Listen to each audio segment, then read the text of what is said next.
ultimate combat. Competing for the ultimate prize.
And try and pick up the kills necessary. Lori out, dodging out so much damage. Boss actually gets the trade-off.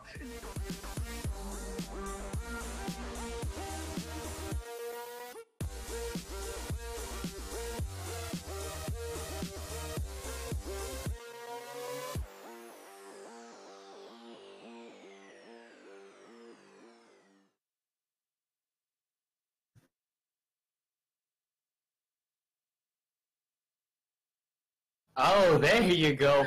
Welcome, ladies and gentlemen, to the Arena of Valor India Summer Championship semifinals and grand finals. The last day of our 4-day marathon of intense AUV action. My name is Asarai, and of course, here with me now is Riku. And joining us later will be Luxuria, as well as I request a duel. So, pretty intense matches coming up today.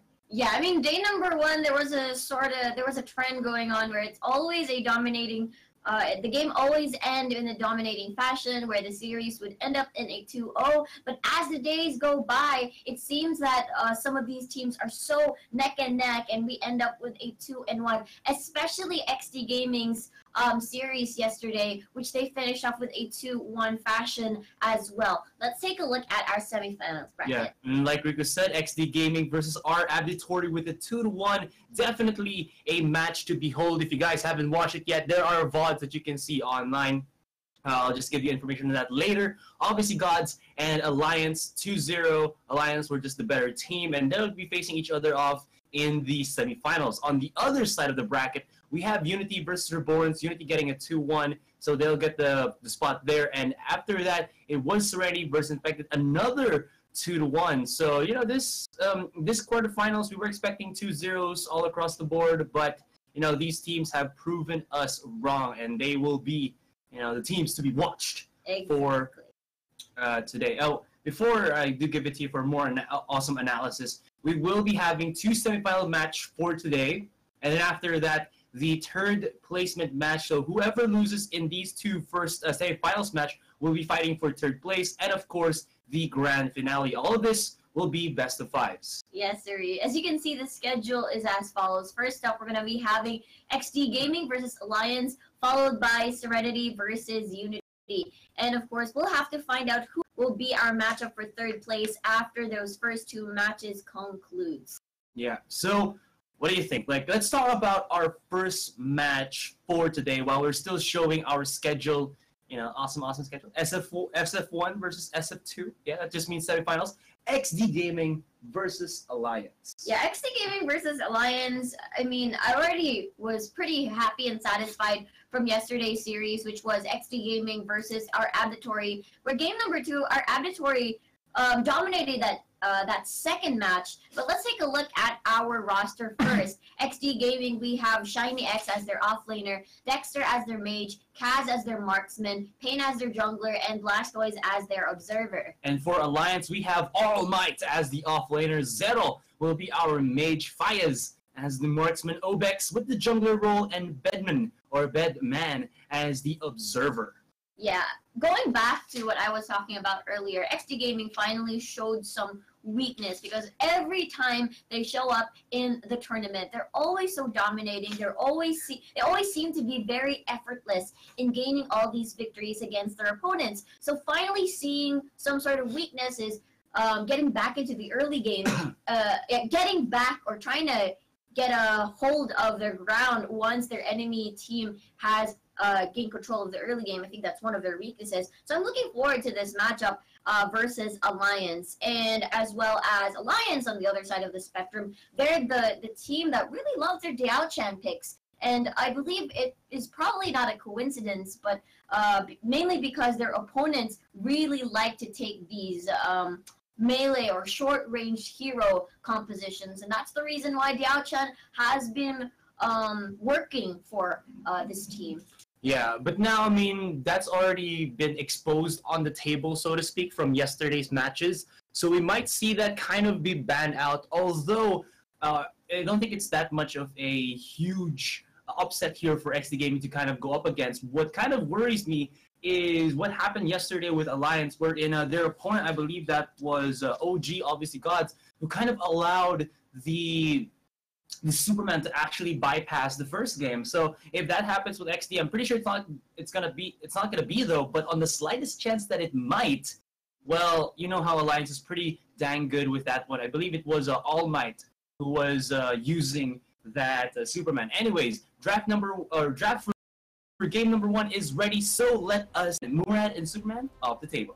Yes, it's quite understandable. This would mean ExDee would choose either Joker first pick or perhaps Max first pick, which has been dominating or has been a key hero in terms of shutting down all of these hard carry heroes, just as the Joker has been locked in at Alliance's side. Yeah, so always a nice pick here. And again, it's really, I think like if the Max wasn't really the first pick here for ExDee Gaming, we would have seen a first rotation for Alliance be Max and Joker. I was talking about this yesterday, wherein you kind of don't want them, you kind of see Joker be a good counter against the Max in a lane-to-lane matchup because he just has that range to kind of out-duel him.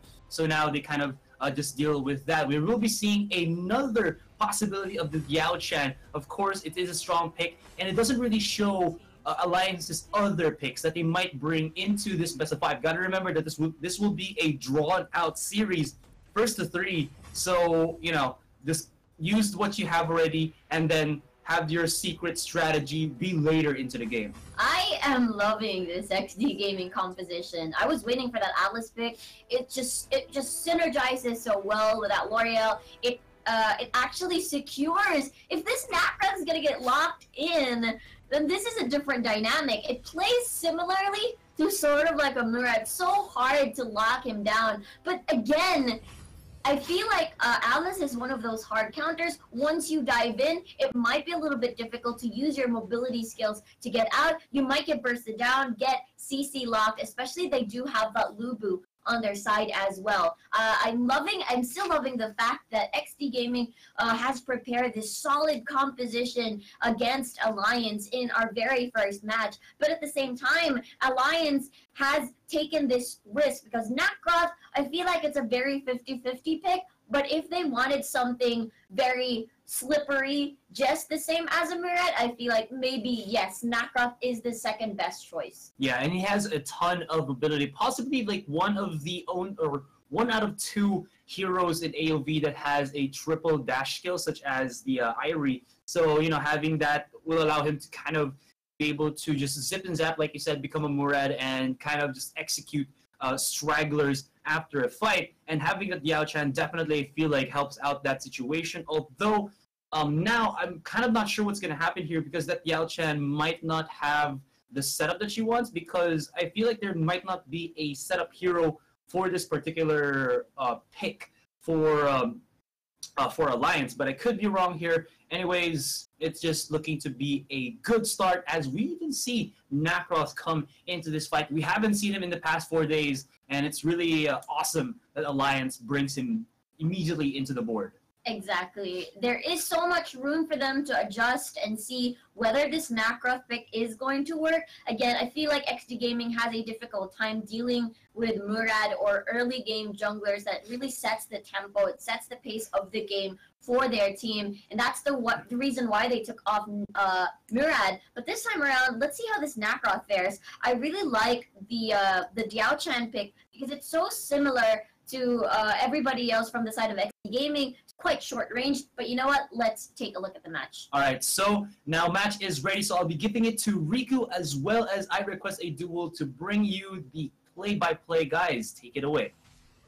Thank you for that one, Asarai. And here we finally at the semi-finals. And really, we got ExDee Gaming first up, what could be arguably the best team at the moment, up against Alliance, who also have been just showing a great performance. I mean, every team and every match we've seen to get here, we can expect a lot from because of how much they've gone through. And the fact is, it's best of fives today, so really it's so hard to call which way it's going to go. But there's going to be XD starting off aggressive, how they like it, but they're going to get a bit of contest there with Alliance going in, knocking them up. First blood going to be Badman Payne able to pick that up on the Cricknack, and it looks like Obex going low. It's going to be the second kill going down. XD so far 3-0, cleaning up in this jungle and even forcing back that of I believe Zero and All Might. They're going very low, but All Might sticks around, gets punished for it, and an explosive start to these semi-final matches. It is going to be 4-0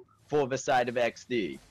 Wow, XD Gaming knows their matchup so well. They know that level 1, they have the upper hand. In terms of CC, they have what it takes to lock someone down, and they have the necessary amount of damage to keep the pressure on. Nacross not going to be so strong, but looks like he's going to try to dive in. Dexter spotted there as we see the Nacross rather, finishing up his spider camp. Yeah, and right now, just from that early rotation, they almost doubled their gold. In fact, XD sitting at 4.8k over to Alliance at 2.8, and that's a pretty strong start. They went in, took the buffs, and to pick that many kills off to start with is definitely going to feel good for them. But look at that. We do see Dao-chan picking up the Alice, actually taking down Blastoise. Kaz going fairly low himself. Payne going to make that rotation up to the top side. Batman dodging out. Getting back to safety, of course. He does have Fayaz there on the Joker, so he is going to be safe for now. But looking at these lineups, looking at these matchups overall, I've got to ask which team that you're favoring as always. For me, I have to hand it to XD Gaming, mainly because of their scaling, their mobility, and the CC that they provide. Alliance has that late game as well with that Joker pick, but again, it's sort of like a one-hit combo sort of thing, and no source of consistent damage in comparison to XD Gaming's L'Oreal, where I'll consistently throw in those skill shots, but at this point, Abyssal Dragon being contested. It's going to be contested and stolen, picked up by Oh My on the side of Alliance. But there's going to be the knock-up, a clean-up for the kills, taking down Zero, trying to go in and punish All Might, who's stuck underneath his tower now. He's still trying to stick around to save his teammates, though. Maybe punish Kaz, who goes in. There's going to be the trade-out. Although right now, overall XD cleaning up around the board. 9-2, and what a start. They really went into this one. This best of 5, I should say, with their 100% at the start of the match. They're not really pacing themselves unless they are able to keep this up through the whole thing, and I will be goddamn impressed. Exactly. Look at that. At this point, it was a good strategy for the side of Alliance to actually let XD do the tanking, and then they can swoop in when everybody's practically low. But the thing is, for me, they kind of lack that AoE CC that we've been talking about in comparison to an Alice here. So if ever they decide to go in, it's just the perfect scenario for a Hissy Fit or a Sunshine, and just line them up all together. And at that point, it was just, XG Gaming cleaning up.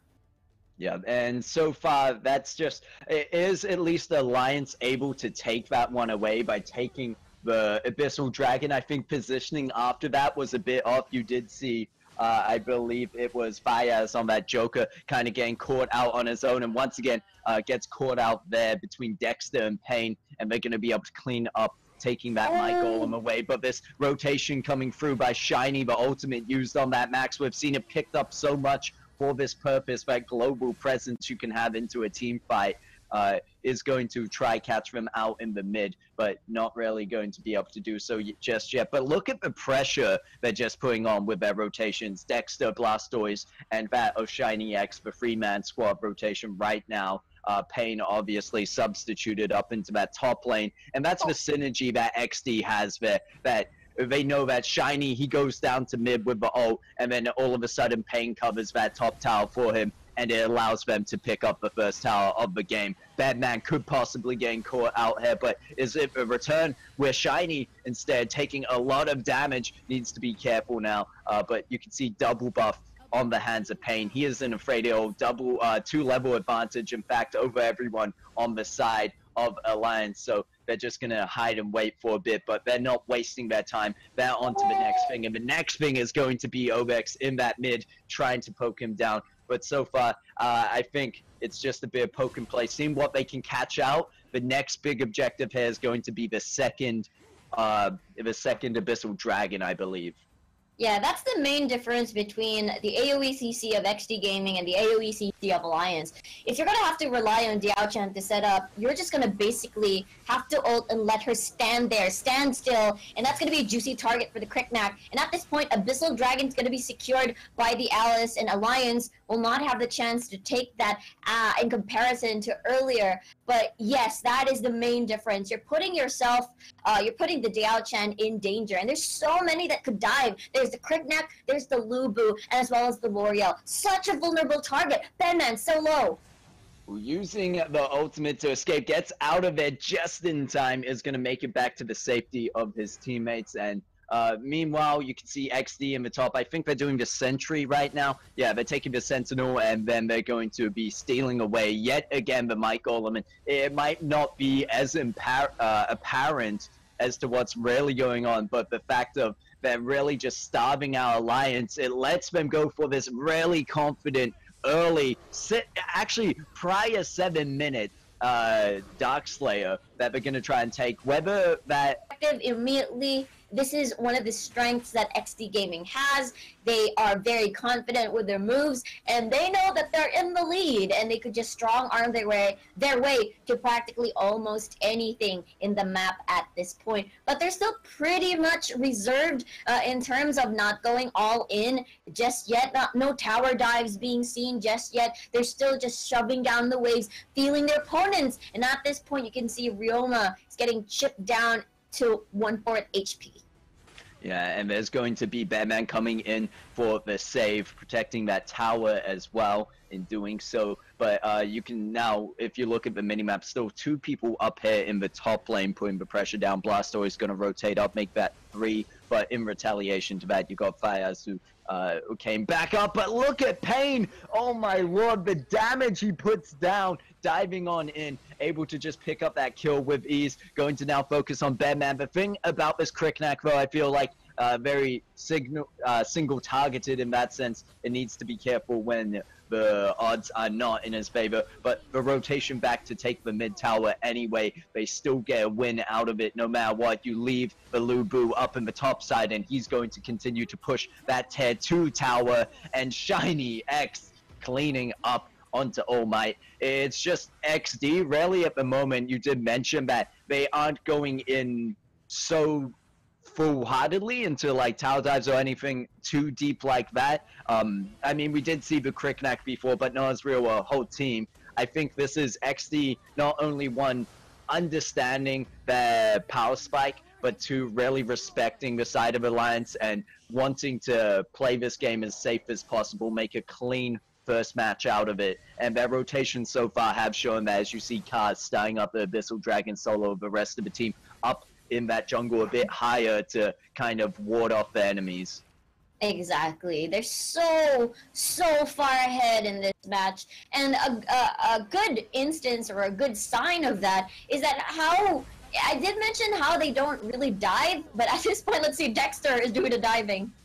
Dexter taking a lot of damage, trying to out that of the knockoff, but gets punished for it instead, caught out in a bit of a 2v1v3 situation there. Kaz left alone, and Kaz's objective right now really seems to be that split push type of deal, which is obviously what most teams will pick up this Lubu for in a lot of cases at the start. He can become that tanky frontliner for your team as well into the late game, so that's also good to see.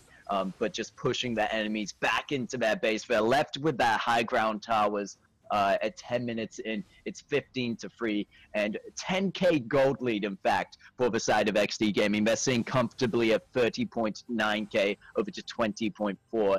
So the question is just how well can they finish out this game, because that's what we see some teams struggle with, is the late game and finishing out, and that really allows some breathing space for the Cyber Lions. But will ExDee give them that as they're jumping back and forth over the walls into the base, dealing damage on both sides? Exactly, and this is the tower defense, or the high ground tower defense we've been talking about time and time again. Normally, we see Preda dealing really good amounts of wave clear, but they do have the Diao-chan for that control. She's going to be safe under that tower, but they're going to do the dive. Once again, Dexter diving in, gets shut down for Zero joining in on that fight there, I believe. Oh my, and they're going to then clean up. They take down the high ground tower, and as soon as the fight breaks out, they need to be careful. Dragon, but they scare them away, and looks like they're going to have that for themselves. 50 seconds on the clock till that Dark Slayer spawns, and I'm pretty sure that's one of the juiciest targets ExDee Gaming wants just to close out this game. But again, I'm not counting out Alliance just yet. They do have that wave clear from that Diao-chan. They can have the CC lock, the CC control, as long as they're under their own high ground tower. But looks like they're going all in. Well, as you said, as long as they're under their own tower in their base, that's where they need to be. But if they won't contest any of these objectives, they gotta step out. And as soon as they do, Dexter's there to shut them down. Batman gotta jump back over that wall, getting into safety. Shiny X with the ult coming in on through. And the base is open once that bot lane was cleared through. And they're gonna rush in, trying to pick up what they can. They do find that of Obex and Fires, and they're soon looking for All Might, as well as Batman first to go. All Might left standing, and there is going to be the base taken down 13 minutes in, actually. As you said, a bit longer than their usual games, but for the most part, ExDee, I think, just putting some respect into this first semi-final match. Exactly. I totally agree with you there. It's quite funny how the moment I said as long as they stay in their own base, and then suddenly you see ExDee Gaming just charging in one by one as the members of Alliance, and that's how they managed to finish the game. I know it's really tough playing from behind, especially in these types of scenarios. 10k gold lead, there's only a few games we've witnessed where teams managed to come back from a 10k gold lead, but then again, it's all about that scaling as well. Diao-chan is sort of okay, but I feel like she's more utility for me, whereas so you can secure that hard CC for your squad to finish up and dominate the skirmish or the fight. Yeah, well, that is the question there of whether it was down to the team comps that could be changed up a bit. So handing it back to yourself and Asarai, I'm going to leave that with you guys and to wrap that up going into game number 2. Thanks so much. I request a duel and Riku for that game number 1. Couple of things that we kind of saw there was ExDee Gaming at the very start of the game, you know, put the pedal to the metal, and they just brought the pain down, the hurt down onto Alliance, so to speak, pun intended as well. And at some point there was, like you said, and I request a duel said that, you know, they were trolling quite well. They were able to use the Diao-chan to kind of control a little bit their counter sieging their defense. But after that, after they got the ace, they kind of, I felt like, you know how when you actually play this type of scenario is that you kind of try to push out of the base, you have to get some objectives, but that wasn't the strat that they were supposed to do. They went out of their safe zone, they were out of their own base, and they basically were in the wild, and everything like out of sight of their base was fair game for ExDee Gaming. You saw the L'Oreal was so comfortable chasing down on that because there was no tower that she has to fear. There was no punish that she had to fear because everything was just so open for her to kind of like maneuver around to get that, I believe, initial pick on the Diao-chan. Yeah, I mean, I think one of the some of the teams or most of the teams try to practice like the buddy system. Whenever they're behind, they make sure that maybe 3 people roam together just so that they can secure objectives around the map, and so that just in case they have the additional CC, additional kit, just to help them out and try to run away, because that's just go to base and then try to go back to full HP and then fight again. But the problem was they saw one of the members from Alliance just isolated, and then once near the base, it was already too late. The L'Oreal could just practically just keep chasing and use her skills as well. But you know what? That's just game number 1. We're still we're having a best of 5 series today, and I kind of wonder because Alliance keeps using this Diao-chan. Obviously, I actually thought this Diao-chan pick is just for, you know, some teams don't want to show their early strategies so that they can surprise the upper brackets. But this time, it just seems that this is one of their unique picks. This is the pick that they want to use. So for me, the question is, will there be another air quote secret pick or pocket pick on the side of Alliance that could actually shut down ExDee Gaming? It has been done before. Our Abditory has defeated ExDee Gaming yesterday in a very dominating fashion as well. So I'm curious if they're going to be replicating that. Just a quick notice here as we get into our draft for game number 2. Alliance, looking at their picks on our first game, they had a match yesterday with obviously Gods, where in their second game it's basically the same pick, but instead of the Nacroth, it was a Kriknak. So they kind of like lost that ganking potential that the Kriknak gets, and of course his knockup that this allows the Diao-chan to kind of do some shenanigans with. But Murad plus Joker, can you get any more memey than this? This is just pure meme damage output for ExDee Gaming. This is, well, not really weird. It's just that Alliance had blue side. They had the pick priority. They decided to go for the Alice instead of the Murad pick. I understand the logic behind this because it just enables your pre-level 4, your level 1 fights just much stronger. If you do want to get that level 1 invade, you have that proper CC already on your side. On the other side of the spectrum though, ExDee Gaming with that Murad pick is gonna be explosive if they make this work. Especially if you lock in that Diao-chan, it's just gonna be a fiesta for Murad. I am excited to see how this is gonna pan out. But again, Diao-chan, not entirely a fan, but Alliance made it work yesterday. Yeah, they did make it work, and now this is looking to be much more interesting for them because they have the tools that they need to make this Diao-chan work. But because of that, ExDee Gaming are answering kind of appropriately here as they kind of, I guess, answered that with the Malik as well as the Crash. Both of these heroes have added shield skills, plus they can absorb so much damage, so they should be fine under the Diao-chan's lockdown, so to speak, but we just have to see how they kind of interact with that. They also have the L'Oreal to kind of get away from the Diao-chan's damage, and we have seen how good it is on game number 1. So we'll have to kind of find out here as game number 2 will almost go underway. That is true. Seniel was on ExDee Gaming side, correct? Or, yes. Oh no, it's for Alliance. It's for Alliance. So this would mean they have so many options. They've got really good split push. They've got a very strong side laner with that loop. So I'm guessing they could try to pressure up top as well with a really strong split push, and then they could try to do the the typical 4v5 potential, try to commit them into a fight, make it a 4v5 with that Seniel because Max is taken out of the table. So I'm really, really excited and curious how this is going to work. If I'm looking at their 3-man squad, it potentially could be Diao-chan, Alice, and Kriknak, which I think is pretty strong. If they're 2-man squad, Kriknak has the burst, Alice has that hold. But at the same time, I feel like they need more oomph. So I'm guessing, yes, it's going to be a 3-man squad. If ever it's a 2-man, they can visit bot or a side lane, which is Lubu, which is I think is pretty strong enough already, whoever is going to be their opposing side laner. But these are all just on paper. I'm just guessing. But then I feel like Alliance's composition has just so many strategies that they could pull off.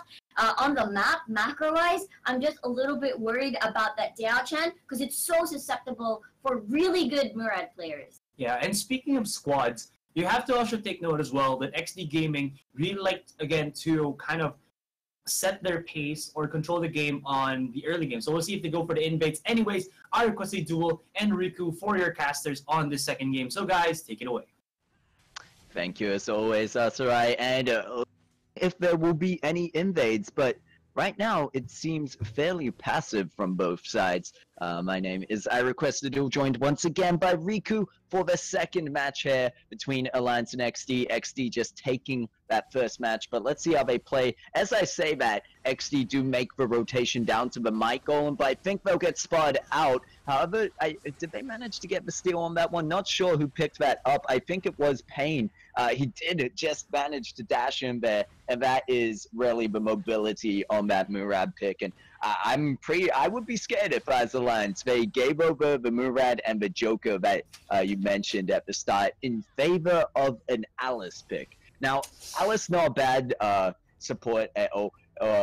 In this case, playing up in the top, or at least holding that for now. But it is Fayaz on it, which I'm a bit confused. Fayaz is the marksman for Team Alliance, and they picked up the Alice. But maybe they're just able to swap between roles. Yeah, they're quite flexible with their roles. And most likely, I guess they're really aiming for that early game control or disengage. That's the reason why they prioritize the Alice more. And maybe it's one of those things that gave them a hard time, knowing the fact that, hey, our mid laner probably doesn't want to play L'Oreal, and if we put L'Oreal in an Alice comp, or Alice in a L'Oreal comp, it's just going to be more explosive. So I suppose that's also one of the benefits you could get.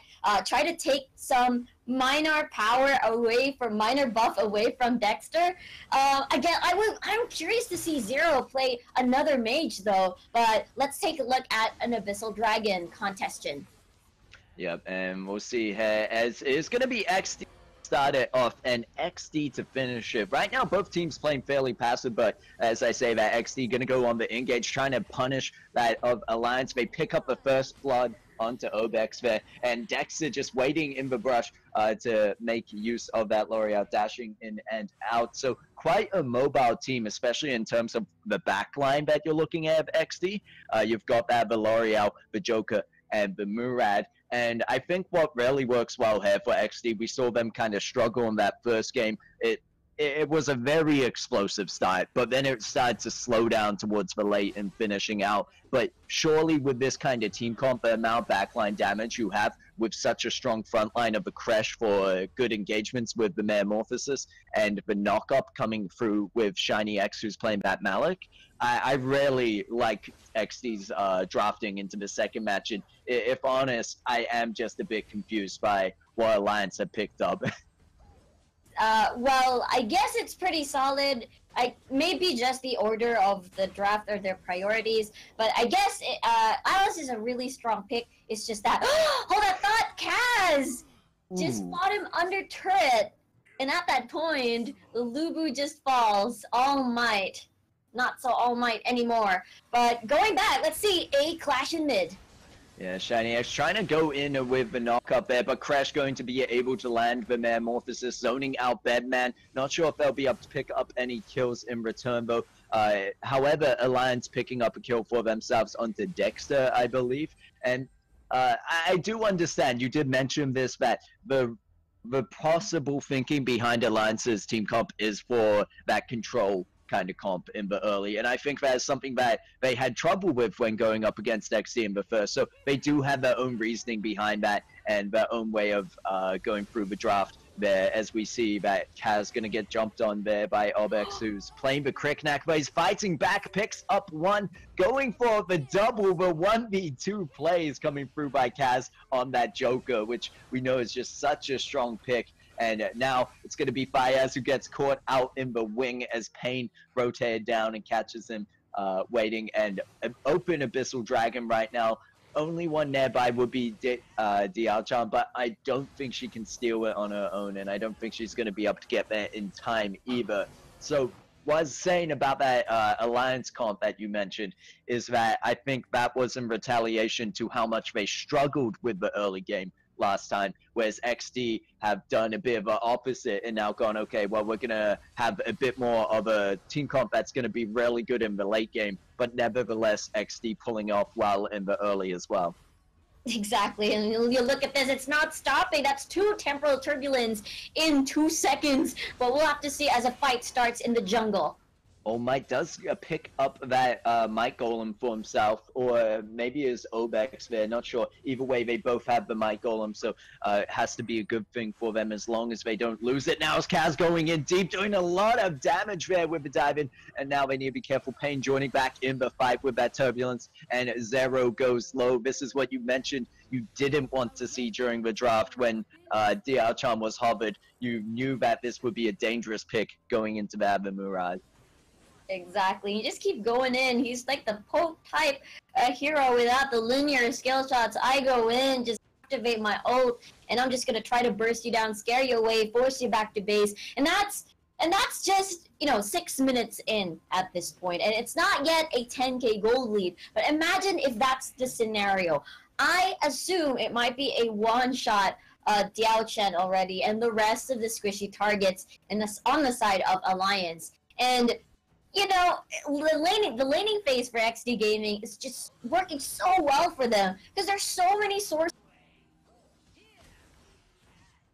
made before the side lanes, especially at the mid lane. That's Spider Camp as well. But let's take a look at this cute little standoff we're seeing here at our bot side, or at our Abyssal Dragon side, as 6 seconds is left before it spawns. Murad is doing that split push. So the threat of that scary jungler is not going to be found.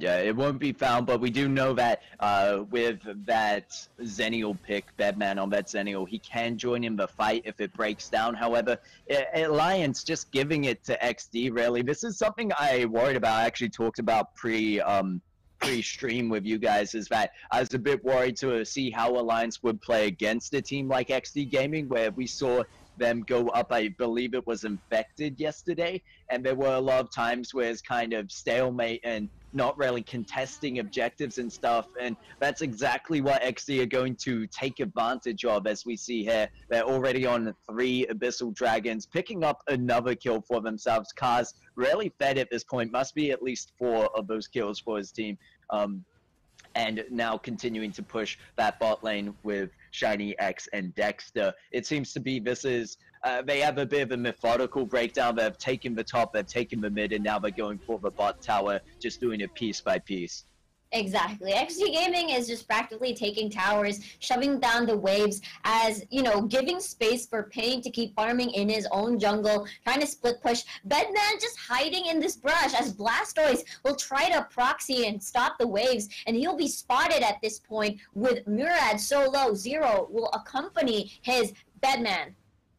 Yeah, although nothing really happening there just yet. Blasto is going to be allowed to back out safely as Kaz and Pain are nearby, and nearby for good reason as they start up the Dark Slayer. Dexter going to join in here with All Might catching wind of this, going to be able to relay that over the comms to the rest of the team as Obex jumping in a bit early, and there's going to be Kaz with the Turbulence actually getting Obex very low, taking the Dark Slayer for themselves, and now the kill is going to start racking up on the board, trading out there 1 for 1 and actually 2 for 2.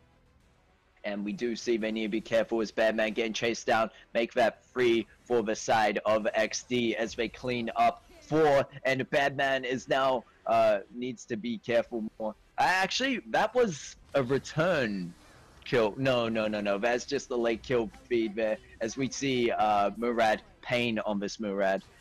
continuing to clean up in the top. And it's just like you mentioned, Pain is so scary at this point, level 13, the highest on board.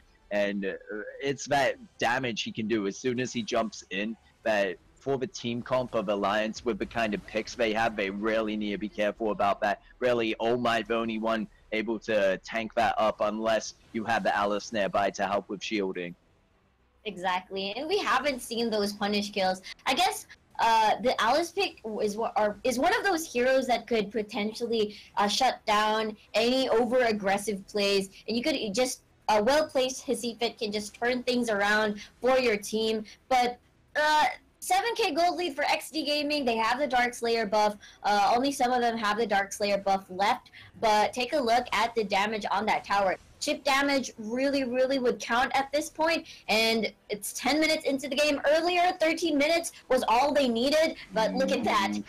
Ooh, Pain going in deep does get punished, as you mentioned before, that it's really that overextending and over-aggression that is going to be the chance for Alliance to come back into this game. But they have to be worried. What we saw really broke them in that last match was as soon as they lost that bottom high ground tower, which they're in the same situation now, that's when ExDee allowed a free entry into the base around the backlines where they feel more confident in tower diving. It's not just a one-way push. You've got all these different angles to attack from, and the fourth Abyssal Dragon of the game going to go over to ExDee. There's some engagement coming through by Blastoise, and the rest of the team jumps in to clean up the kills onto Zero and Fayaz, picking them up, and Batman on the run should be able to escape from this one, but it's him and All Might, as well as Obex, who is actually up in the top, left to hold this base. Obex needs to return home, help out the team. Otherwise, this could be all but game right now.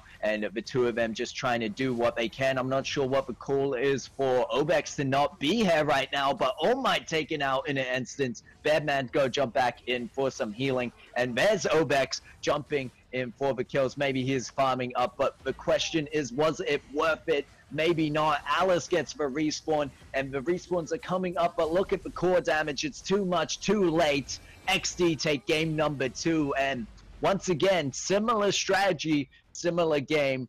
I'm going to question, really, what is Alliance going to change up into this next match? Third match could be the last in this best of 5 if they don't make a difference. I really wanted to change their Diao-chan pick. I feel like, it's really not working.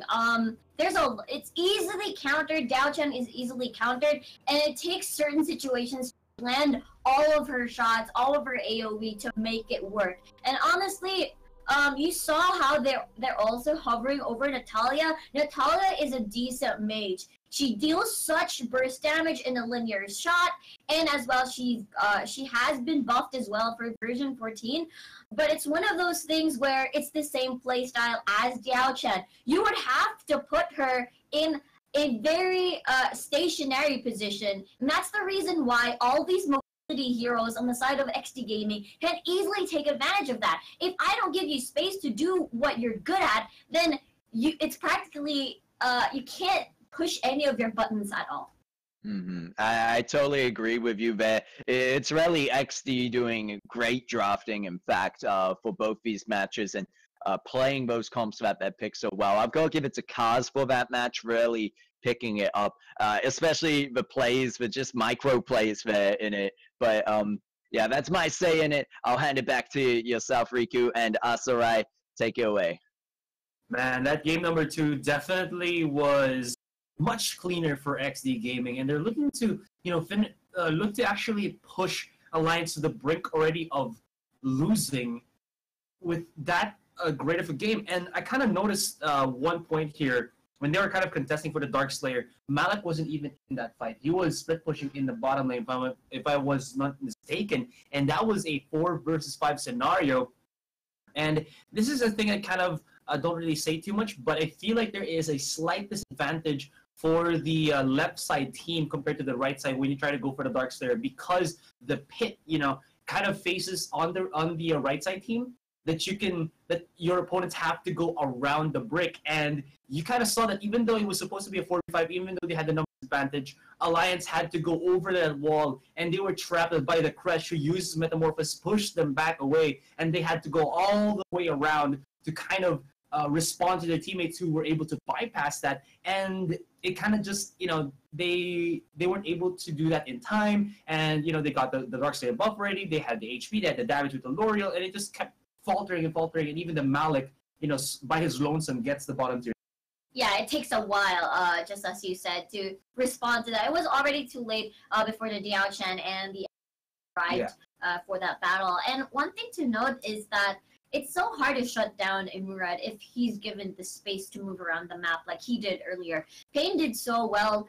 He practically scared a lot of members from the side of Alliance under their turret to just go back and recall and just replenish their HP. And that's the reason why a Murad pick. That's the reason why I would rather have a Murad first pick rather than an Alice first pick. I get it that it's such a good pick though, Alice, in terms of having it fits so well in many compositions. If you want that early game control, yes. If you want to level 1 fight, yes, because you have that early game CC. Or if you want that shield, it really depends on you. But then again, I want to see more mages.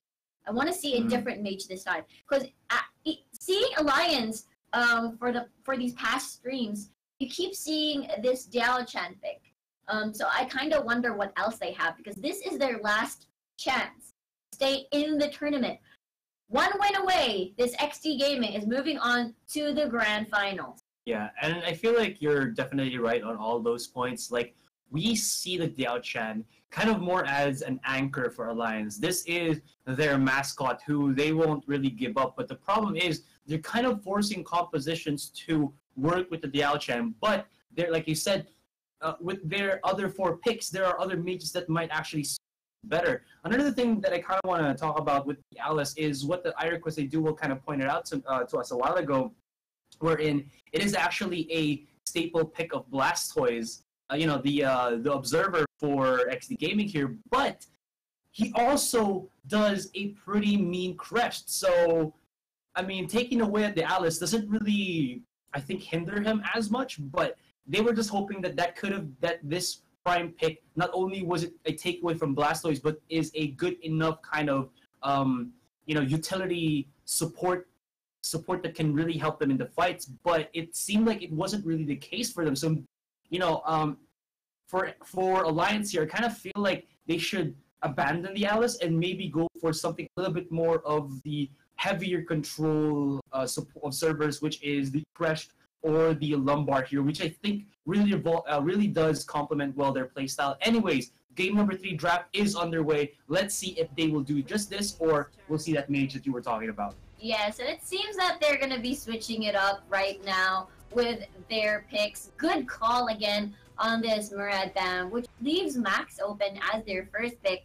I'm not going to be surprised if there's going to be a Saniel in this draft, but again, a lot of priority on this Alice pick. I love this I love this Joker pick as well, but I kind of wonder, Preda has been open for so long. Alliance could pick it up for themselves. I prefer Preda than a Diao Chen anytime. Preda has his own shield. I know Diao Chen has armor, but at the same time, that still doesn't help you against a L'Oreal composition.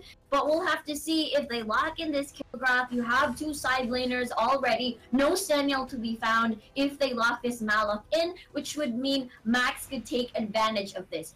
Split push plus that global response. If you already have your 2 side laners, oh, hold that thought. Who's their jungle? It could be a kill graph jungle. It could be a side lane jungle. So either a Joker mid, we've seen Joker mids from other regions as well. So this could go in any sort of combination, if you will. Now Violet is gonna be on one of the side lanes. Cricknat, for sure. Normally I see Violet in the jungle, but looks like it's gonna be a Violet side laner, I suppose. But we'll have to see. I love this draft. It could go either way. Natalia last pick for Alliance. There you go. So, our deduction. Yeah, Yes. We're right. We're So, basically Sherlock Holmes. so yes, Natalia, they hovered it the game at game number 2 because okay, do we go Diao-chan or Natalia? Let's see. I prefer Natalia way better than Diao-chan. Her range is so much better. You don't have to put yourself in the middle of the fight to actually do what you have to do. And the burst potential from Natalia is so much better than Diao-chan. But then again, you do get that Diao-chan for that control rather than that burst anyways. But I do prefer this pick. If it's not a Preda, then okay, Natalia, I suppose. But then again, it's so susceptible to heavy divers, which I think ExDee Gaming has a lot. Max is going to be your primary enemy on the other side, for sure. Aside from the Max, Cricknap, L'Oreal, and Crash, everything is actually a good answer to this Natalia. So we'll just have to kind of see how Alliance can maybe work around this. I mean, Natalia does have that help from the Malik, who can be the frontline, and Kilgroth can be the same as well. But it kind of pushes Alliance to put resources on trying to either feed this Kilgroth the resources that he needs to become, the Kilgroth that all fear and love, or Natalia to kind of just stay in the middle of the fights for as long as possible. And I was kind of hoping for a bit more explosive possible jungler here. If this could be a Kilgroth jungle, I kind of wanted him to be a Kilgroth lane, and then maybe we see a Luke come out from Alliance. I think that's a really nice combo. Or we did see yesterday, I did forget which team that was, but they used the the double under the sea type of comp with the Kilgroth and the Crash, and definitely that would kind of reduce the power here of ExDee, as I believe again these are the 2 prime picks of Blastoise. But with all said and done, they have it already. Game number 3 will go underway, and it's going to be Riku and I Request a Duel. So guys, take it away.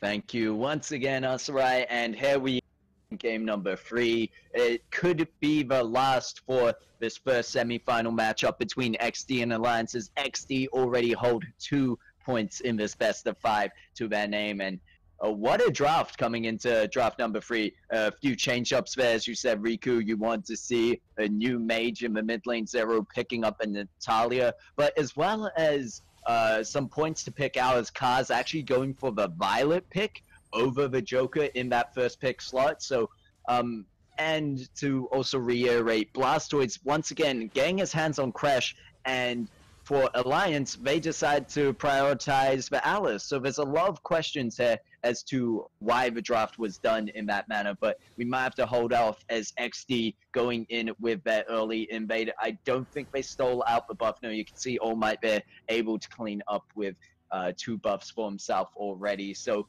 I wouldn't imagine too much action after that. Both teams probably just gonna fan off and do their own thing.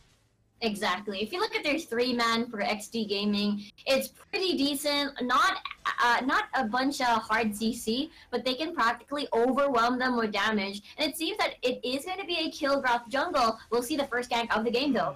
Blastoise just cutting off the way home for that Alice, shutting down Badman. Abyssal Dragon is up, and it seems like the timing on that gank is always so perfect for them that they make sure it happens, or if anything, that they can just pressure back the side of Alliance and then go for that first Abyssal Dragon, and they get it without any contest. Pain, however, going very low, needs to be careful going to make that back home. Might get caught out if they just take a guess phase in the bush. They took a guess, but into, actually no, there's going to be Kilgroth still picking up that kill. Malik went for one, and it was All Might who went onto the other, and they just took both bushes. No need to guess in that sense. He could be in either 50-50 and you still get the kill. So 1 for 1 now, but reminding that ExDee did get that initial Abyssal Dragon, so still slightly in the lead.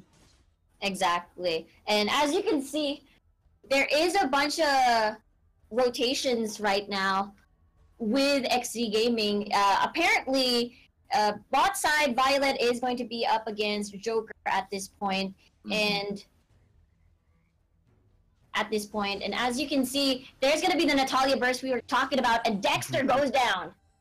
Well, yeah, Natalia, wow, especially in this tournament saying, so it is good to see breath of fresh air, in fact, to come out and play that here from the side of Alliance. And I think what Asarai mentioned was that they were very confident on the DL champ, but it's really just bringing their team down to try and force the rest of the team comp around that. And you talked about the positioning of that DL champ in a team fight situation isn't really the best, whereas opposed to Natalia, who is more of a backline mage, is able to sit back and deal that AoE damage as well as the long snipes with the ultimate to pick off some kills. So we'll have to see.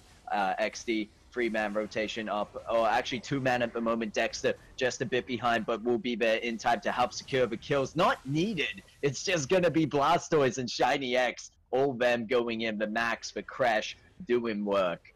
Exactly. This Crash pick, especially with that Disrupt talent, will just practically keep diving at you. And at this point, we can see that the that Alliance is respecting ExDee Gaming so much. Bedman's so low. Bedman very low indeed, gonna get taken up underneath that tower, and now Fayaz really just having to run away, give up the Sage Golem, and soon to give up the second Abyssal Dragon, I'd imagine. They're not gonna start it up just yet. Maybe Blastoise. No. I see ExDee want to manage their waves first, and then make sure to go for the Abyssal Dragon, because they don't want at least any pressure on their own towers. And that's something that ExDee have been fairly good at these matches. I'm not even sure if they've lost a tower in these first two. Exactly. They're so good at wave management, making sure that Alliance will not be able to create a sneaky backdoor play, which we've seen from Nana's Vanguard, but Bedman so low, forced to back away. Oh, there's going to be the Mallet going in. And I think he gets it. Alliance, game that steal. Mallet gets out there safely. Bedman, the only one who's going to go down. The sacrificial lamb in this case. Shiny X jumping in the fight. But meanwhile, it was All Might versus Dexter. Takes him out. It was fairly low at that point. Kaz going to be up to take out All Might, however, is a return kill. And that's a question I had here in terms of laning. Why do you think it's this Violet against Joker, or this Violet prioritized over Joker? Not to say that Violet is still very much in the meta. Let's see. I guess it's one of those things where at least they have a consistent range damage dealer still. And Joker, hold that thought. Yep, hold it. But the only thing that will be holded is the tears and tissues above the grave of X there. Sadly, as the top tower will be taken down, the first tower of the game. So actually a very, not very slow, but a bit of a slower start than what we've seen ExDee in the previous two matches. Yes, Oh, I talk about slow and they're like, what'd you say? Player, but I'm not sure if it's the right call just yet. Just a bit of a tease, just a bit of a, you talk and we're gonna do something, but no. I think it's due to just get that laner that can try to match that range damage at the side lanes, because I've seen a couple of Luber or Yoma picks getting bullied by Joker side lane picks, and I think first rotation for the Alliance draft, they picked up the Alice and the Joker, so I think the second best marksman you could get is that Violet. Well, I love there that we do see they started the Dark Slayer, backed off from the Dark Slayer. Alliance are like, okay, well, they're not going to take the Dark Slayer. They go right back to it and take it anyway, so that's really going to help with further pushing these towers in the early game, I think. So, and you can see a lot of pressure up in this top side, hopefully going to relieve some for the bot where Max is trying to push. But in fact, no one is mid right now, so free tower mid, they're going to take it. Meanwhile, Alliance trying to start up this Abyssal Dragon, but Oh My gonna get caught out on his lonesome, taken down, knocked up, easy kill for ExDee, and then it's straight onto the bot tower where look at you see Blastoise Dexter coming from behind, no use of the ultimate, as it's just easy clean up from here. Even Pain so reserved with that, holding on, not Pain, Blastoise so reserved with that, just holding on to it the whole time, waiting for the next team fight to keep that up. Oh my, after the Disrupt talent the Disrupt talent just really helped so well into these dives. It just supplements this snowballing ExDee Gaming team some more, and that would mean Alliance has no choice but to back away and just stay at their own base. My lord, back away indeed, but look at that, even under that tower, they pick up a kill onto All Might, and they're looking for, but need to respect Zero on that Natalia, putting out a return damage, but Pain is like, nope! Slap down, takes them out. Blastoise going in with the water cannons. There's just waterworks everywhere, shutting them down, really causing that disrupt you're talking about. But they're going to look for a possible finish, backing off slightly, respecting Alliance, respecting the death timers that are coming back up now. And as I said, playing it kind of methodical with the wave pushes. I didn't even realize when ExDee took the tier 2 top tower. That is how well they do it and how just smooth it happened.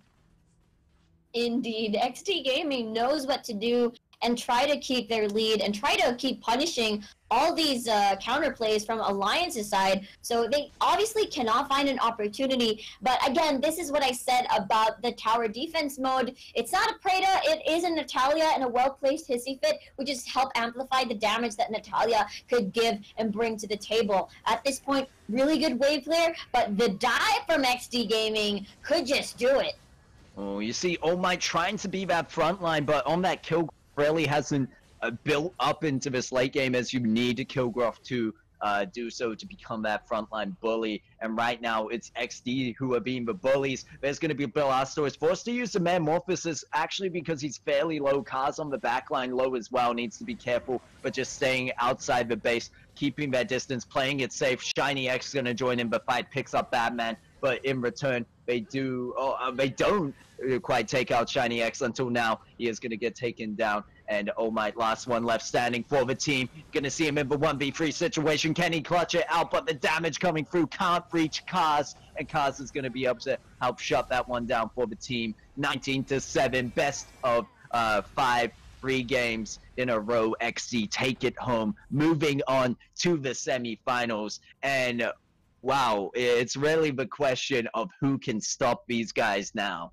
It was supposed to be our abdicatory, but so far looking at Alliance, they weren't able to match the same pace and match the same draft. I feel like it could be the limitations of their hero as well. I mean, I feel like it's a strong draft, but I think it's not enough to shut down what ExDee Gaming keeps putting out on the field. But at this point, ExDee Gaming it's all about how to shut down that Real, how to shut down their early game, and the mere fact that they have a lot of choices as an observer just shifts up their dynamics and choices of what they could use in the battlefield. Yeah, and I think that's something you put perfectly. Matching the pace of ExDee is really where it's at. You need to go even with them and then pick up on their mistakes, because even if you're picking up their mistakes from the back foot, you're not really going to be able to overcome them. But with that said, I'm going to hand it back to yourself, Riku, and Asarai, as we have just finished off our first semi-final match.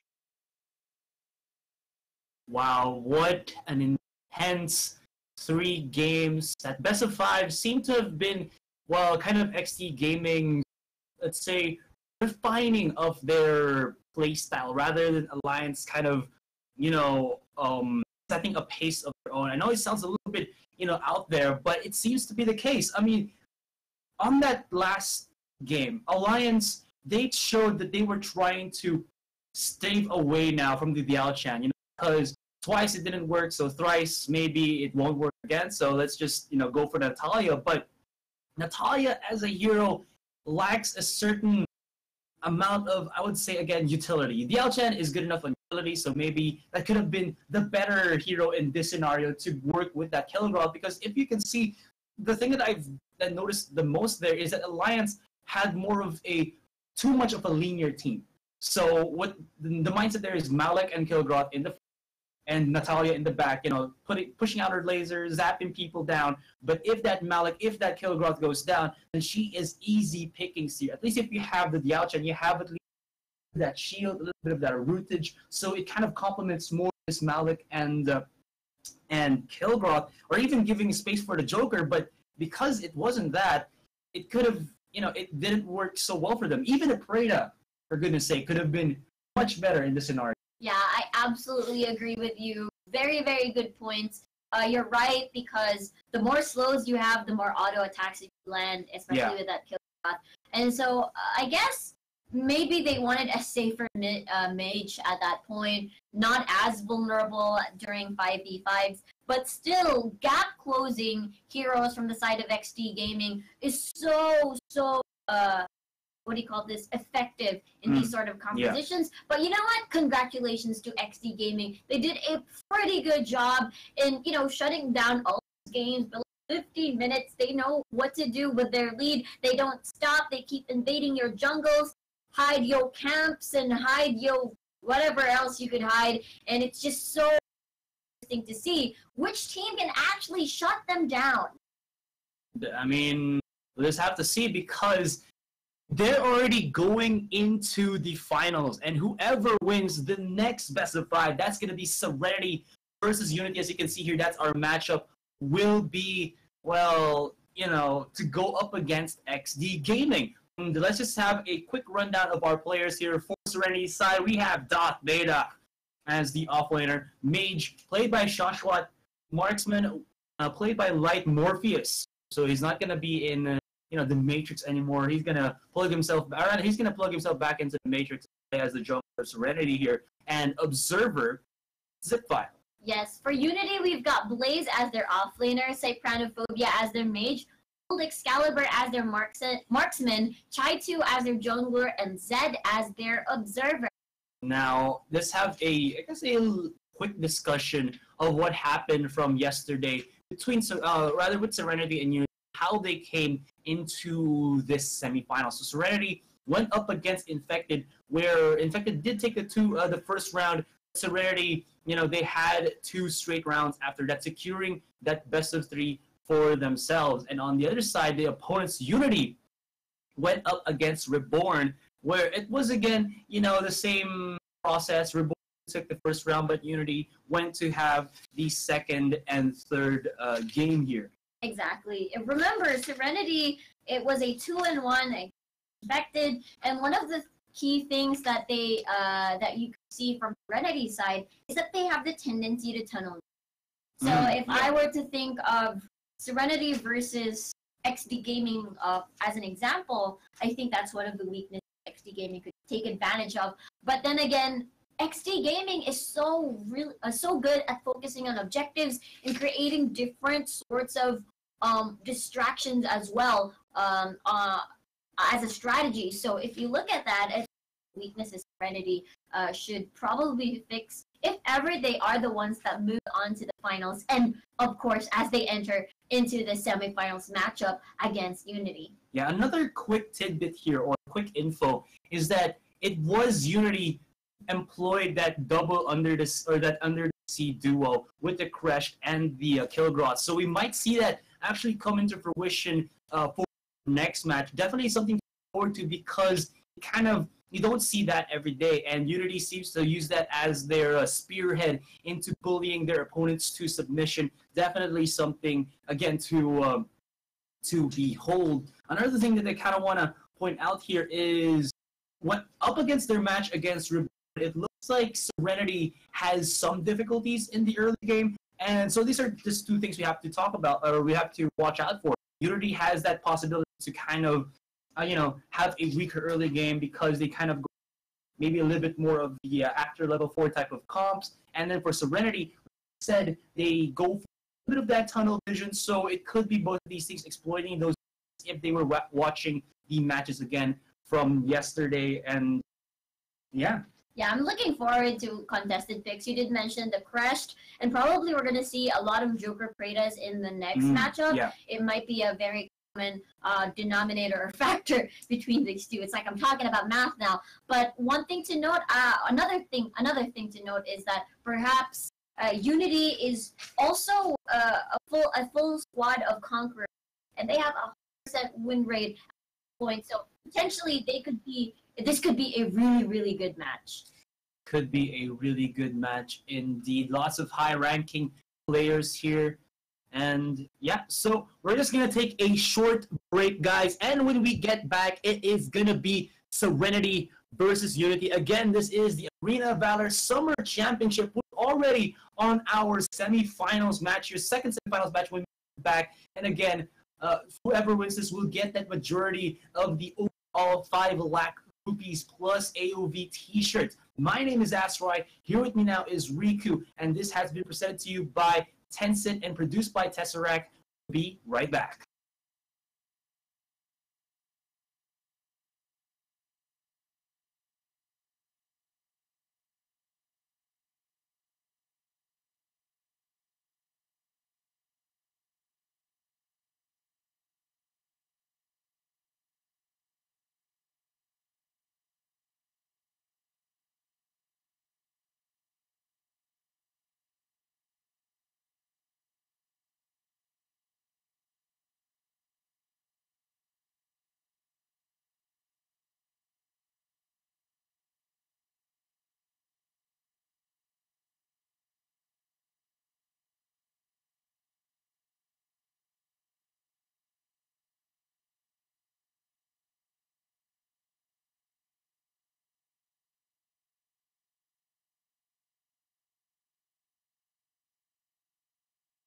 Will be used for passing, allowing you to coordinate with your teammates. The block ability can be used to stop the opposing team's offense on its tracks. As everyone knows, an impenetrable defense is key to victory. Even if you fall behind in this mode, there's no reason to be discouraged. The morale system provides the trailing team with more chances to cast Gravity, the new ultimate ability. We're using new technology in this mode that regardless of which team you're in, your own goal is always blue, and the opponent's goal is always red. So you never have to worry about kicking the ball in the wrong direction. We've also created a weather system for football mode that adds a new dimension to the AOV experience. Don't hold back. Let your imagination and creativity run wild with gameplay that can only be experienced on Fantasy Island. Unfortunately, ranged heroes will not be taking part in this mode. Their normal attacks would allow them to kick the ball from afar, confusing other players as to who kicked the ball and from where. The unique traits of each hero allow for endless team possibilities. Try out different combinations of heroes and experiment with what works best. We expect there are lots of undiscovered hero groupings just waiting to be found. Who knows? Maybe you'll invent a powerful team that's never been tried before and dominate the field. All heroes will retain their original abilities. However, in the name of sportsmanship, the damage caused by those abilities has been removed. Only their control effects remain. To prevent certain heroes from becoming too powerful in this mode, we've adjusted some of their movement speeds. We've also created football-themed skins for Valheim, Murad, Tulin, Zenial, and Max. A truly excellent player has more than just amazing skill. A truly excellent player is always prepared to take advantage of the unpredictable weather. Use the weather effects to improve your situation on the field. You might be surprised by the possible outcomes. Exciting, right? Round up some friends and prepare to experience the thrill of AOV's upcoming football mode.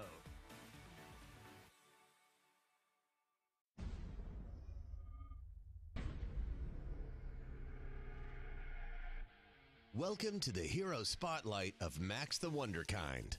Enemies escaping? Not from Max. Max is great at chasing them down. Think you're safe from Max? Think again. Man's ultimate, Liftoff, can go through the enemy's team even if the target is on the other side. With Liftoff, no enemy running low can ever hope to escape from Max the Wonderkind. Recall interrupted. Passive static shock. Every time Max damages an enemy, the enemy gets shocked, causing them to suffer true damage every second and have their health regeneration reduced. Static shock can be used together with Tome of the Reaper or Curse of Death's Soul prison effect, as this shuts down heroes that can heal quickly, such as Tara and L'Oreal. First ability, Bionic Blender. Max spins his robot arms around, dealing physical damage to enemies. Every time he hits an enemy, his movement speed will be increased. Bionic Blender's movement speed boost can be stacked. There are two ways of doing this. first way involves hitting multiple targets at once to gain a huge speed boost, while the second way is to reduce Bionic Blender's cooldown through items such as Spear of Longinus, using Bionic Blender to hit the enemy again before Max loses the movement speed boost. Second ability, Smooth Moves. Max rushes towards his target and flips over them, landing on their opposite side. Once on the other side, Max activates a magnetic force field that reduces his damage taken. This ability can be used again within 4 seconds. Smooth Moves is indeed a hidden dash ability, and Max can use it to hit targets and pass through certain obstacles. Watch out! Ultimate Liftoff. Max fires trackers that attach to all enemy heroes for a short time. The trackers allow allies to see the enemy's locations and interrupt enemy recall actions. While the trackers are active, Max can then select an enemy to track and ram into by holding down the ability button. Ramming into the enemy deals physical damage and knocks them back. If Max takes too long to select an enemy, then he will have to fire the trackers again.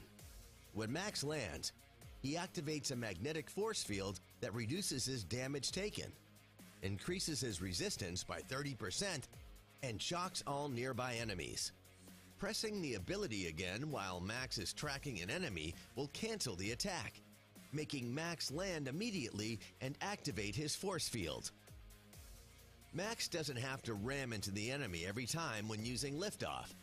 If enemy heroes are sticking together and are tough to kill, then Max can tap Liftoff again to cancel it in order to avoid getting caught outnumbered. Want to become epic with Max? 1. Smooth Moves damage reduction will still be in effect on second activation. Use it again right after the first part to achieve maximum damage reduction. 2. Bionic Blender is Max's main damage dealer and minion wave clearer. It also has a very short cooldown, so always level up with this ability first, followed by Smooth Moves, and then level up his ultimate Liftoff whenever it is available. 3. Max is really good at chasing down the enemy. I mean really good at chasing them down. So he doesn't really need Flicker to initiate. However, he may lack the damage to finish off targets, so take Execute for that extra damage reach. 4. Liftoff can also be used as an escape tool. When Max is running low and being chased down, he can use Liftoff to ram into an enemy at another location. After he reaches a safe place, he can then cancel Liftoff to complete his escape. 5. Max should always pay attention to the mini-map. When he sees targets that are running low, he should get close and use Liftoff to finish them off. A common combo for Max is to first use Liftoff to charge forward. Follow it up with Smooth Moves for control, followed by Bionic Blender to deal damage. Continue the combo with Smooth Moves and normal attacks to complete the kill. The combo sequence is Ultimate plus second ability plus first ability plus second ability. Thanks for watching today's Hero Spotlight. See you next time.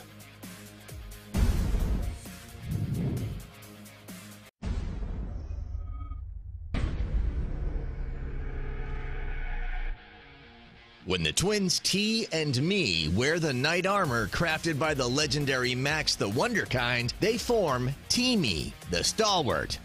Welcome to the T-Me Hero Spotlight. A tanky support with 2 control abilities that aid with both catching enemy heroes and keeping teammates out of harm's way, T-Me has both a strong laning presence and extreme utility in late-game team fights. Warning, T-Me's ultimate, being a bro, will make your opponents annoyed and or confused with despair at how many times they have to kill your allies. We are never going back to the base. Passive Scavenge. When a non-hero enemy dies near T-Me, the brothers quickly pick up the spoils and give nearby allies extra gold. Scavenge's effect does not only apply to minions, but also applies to jungle monsters, so T-Me can move around the river and earn as much gold as possible in multiple lanes to farm faster. First ability, Pooty Poots. T begins to build up gas in his stomach, increasing their movement speed temporarily. During this time, T tries to hold it all in as long as possible. T then unleashes a stinky plume, causing all enemies in the area to suffer magic damage and become stunned for up to 2 seconds. The longer T holds in his funky fumes, the higher the damage and stun length dealt upon release. Pooty Poots can also be activated earlier simply by tapping the ability again during its duration. Pooty Poots is a core ability for Teamy. With its short cooldown, Teamy can use the increased movement speed granted from this to both rush to a team fight to support allies or escape from a bad situation. Second ability, Chain Lance. Mii shoots forth a chain from his lance, hooking the first thing it hits, launching Teamy forward to the hooked target. If the chain hits an enemy, it deals magic damage and then stuns them for a second. Chain Lance can be applied to monsters, teammates, enemy heroes, and minions on both sides. Thus, you can use it to hook target on the other side of the wall to pass through it. Ultimate, Being a Bro. Teamy channels their armor's resurrective powers to protect themselves and the nearby ally hero with the lowest health for a short period of time. While the ability is active, if Teamy or the protected ally dies, they will be resurrected at the spot where they died. When a hero is resurrected, the resurrection will deal magic damage to surrounding enemies and reduce their movement speed by 50% for 2 seconds. Being a Bro can be unleashed even when Teamy is under control. Try to always use it when teammates are running low. Otherwise, if you unleash it too early or too late, it will get wasted. 1. Chain Lance can easily be blocked or dodged. Try using it while you're in the brush for a higher success rate. For an effective combo, use Pooty Poots to get Teamy within range. Follow it up by using Chain Lance to close distance and stun. Then release the fully charged Pooty Poots to stun the enemy again to achieve maximum control. 2. Teamy doesn't have any poking ability, so they should avoid a prolonged melee fight. When pushing enemy towers, Teamy can use Pooty Poots to force the enemy to retreat from the tower and help teammates to take it down. 3. Flicker is useful as it can help Teamy escape from a fight and can be used together with a fully charged Pooty Poots as a clutch opener. 4. Teamy is extremely strong in the early game, so they're great at harassing the enemy jungle from the start. Choose Pooty Poots as your first ability, then have allies clear monsters on the enemy side and take their Might Golem or Sage Golem to interrupt the enemy's jungler and slow the enemy's farming speed. Thanks for watching Teamy's Hero Spotlight. See you on the battlefield.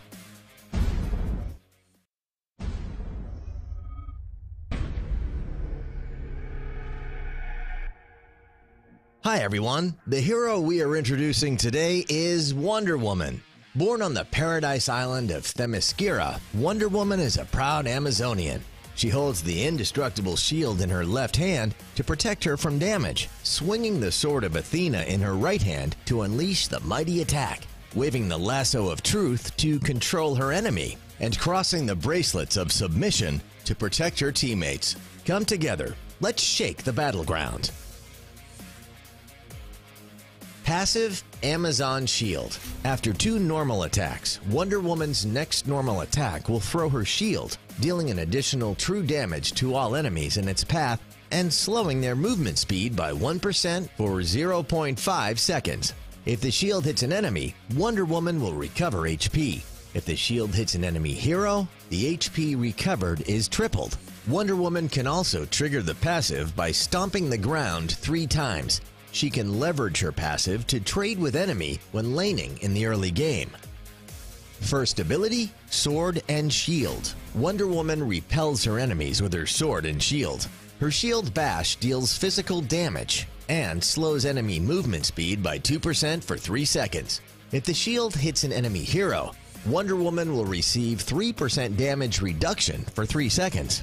After Wonder Woman bashes with her shield, she can activate the ability again to follow with a sword attack that deals the same amount of physical damage. Enemies hit by the center of her blade suffer double damage. Each attack of Wonder Woman's first ability is actually also a hidden dash ability. With the right direction control, this dash ability can help Wonder Woman to pass through walls. When using the second attack, pay attention to maintain a suitable distance between enemy. Keeping enemy in the center can double the damage. Second ability, Lasso of Truth. Wonder Woman throws her Lasso of Truth around an enemy. If the enemy's HP is greater than 50% of their maximum HP, then Wonder Woman will be pulled towards them, dealing physical damage. If the enemy's HP is less than or equal to 50% of their maximum HP, then Wonder Woman will pull them towards her, dealing 2 physical damage. If Wonder Woman hits an enemy with this ability, the cooldown will be reduced by 3 seconds. Targets hit are stunned for a short period of time. Releasing the second ability in the brush can effectively increase its accuracy. Since enemies hit by the second ability will get stunned shortly, you can use it to stop Daiokan and Azenka's ultimate in real battle. Ultimate, Bracelets of Submission. Wonder Woman builds up her energy and then slams her bracelets together, unleashing an energy wave that deals physical damage to enemies in front of her and stunning them for 1 second. Wonder Woman and allies behind her receive shields that absorb 2 damage for 3 seconds. Wonder Woman and allies behind her receive shields that absorb damage for 3 seconds. Wonder Woman also increases her movement speed by 80% for 1 second. While she's building energy, Wonder Woman will receive high amounts of damage reduction. Only teammates behind Wonder Woman will receive the shield, so try to keep Wonder Woman in the front line before unleashing her ultimate. By the way, don't release the ultimate in a rush. While building up her energy, Wonder Woman can leverage this moment to absorb tons of damage, so it will be a wise action to first attract enemies' fire and then release the ultimate. When playing Wonder Woman, here are some of the tips to remember. 1. Attention. Wonder Woman's second ability will have different effects when applying to enemies with various level of HP. When releasing the second ability, try always targeting enemy hero who's running low. Don't release it in a rush, as you may charge too deep into enemy's team and get killed. 2. Wonder Woman's second ability can be used to boost her mobility, whether you need to pass through a wall, escape from, or rushing to a battle. You can simply release the second ability onto any monster or minion along Wonder Woman's path, and it doesn't matter if there is a wall in between. 3. Combo can help Wonder Woman to achieve continuous control of her enemy. The common method is first using the second ability to pull enemy over or charging towards enemy, slow enemy down using the first ability, and then use normal attack to deal damage. When enemy is attacking Wonder Woman, release the ultimate to absorb damage and stun enemy. The combo sequence is second ability plus first ability plus ultimate. Thanks for watching today's episode on Wonder Woman. We will see you next time.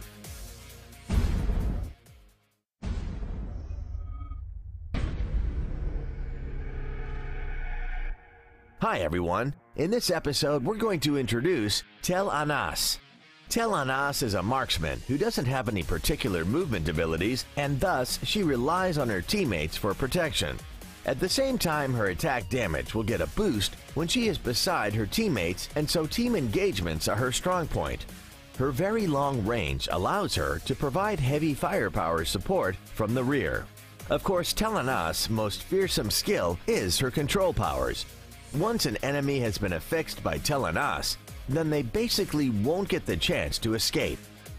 Ability introduction. Passive. The Morningstar passive. Her attack power is increased by 10% when in the presence of nearby allied heroes. Friends, be sure to act together with your allies, as fighting lone battles is not the way of fragile marksmen. First ability. Eagle Eye passive. Every normal attack will have an attached slowdown effect which can be stacked up to 5 times. Active. It will greatly enhance her range, boost her attack speed, and her normal attack will carry additional magic damage. It will also stack another slowdown nerf on the target of the attack. The main feature of her first ability is that it will give Tel Anas a strong advantage when up against multiple enemy marksmen and is particularly useful for taking down towers. Let me share a valuable piece of info with everyone. That is, that Tel Anas' attack range with her first ability exceeds even that of a tower. This means that Tel Anas can use her range to wear down the tower's HP effectively, and thus break into the enemy camp. Second ability. Penetrating Shot. Telenos will deal physical damage to enemies in a straight line while reducing the enemy's movement speed for 2 seconds. Its damage will be lessened by 20% with every enemy it hits, down to a minimum of 40% damage. Note, you must make sure to release it after clearing out the enemy minions when in a battle given the reduction in damage after the ability has struck multiple opponents. Otherwise, your second ability might be considered just a scratch from their perspective. Ultimate.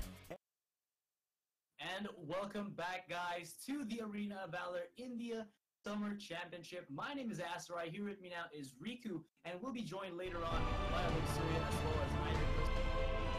This is presented to you by Tencent and produced by Tesseract, and we'll be seeing our next best of 5 semifinals, Serenity versus Unity.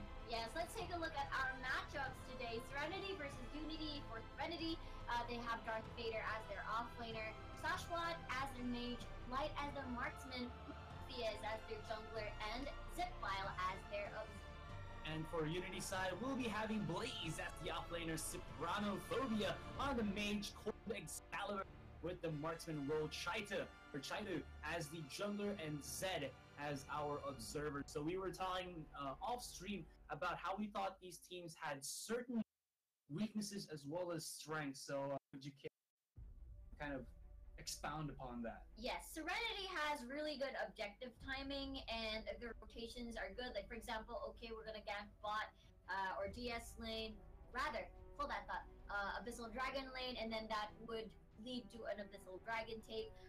Aside from that, I guess one weakness to say, which I said at our previous, series number 1, is that Serenity has a tendency to tunnel vision, and I feel like maybe they have already learned from their past mistakes, and there's normally tunnel vision is susceptible to backdoors or tower takedowns and stuff like that. And on the other side of the spectrum, we have Unity, where they went up against yesterday in a 2-0 fashion. Again, they still have 100% win rate on their arsenal, and they're all conquerors as well. So take a look at what they're going to be drafting.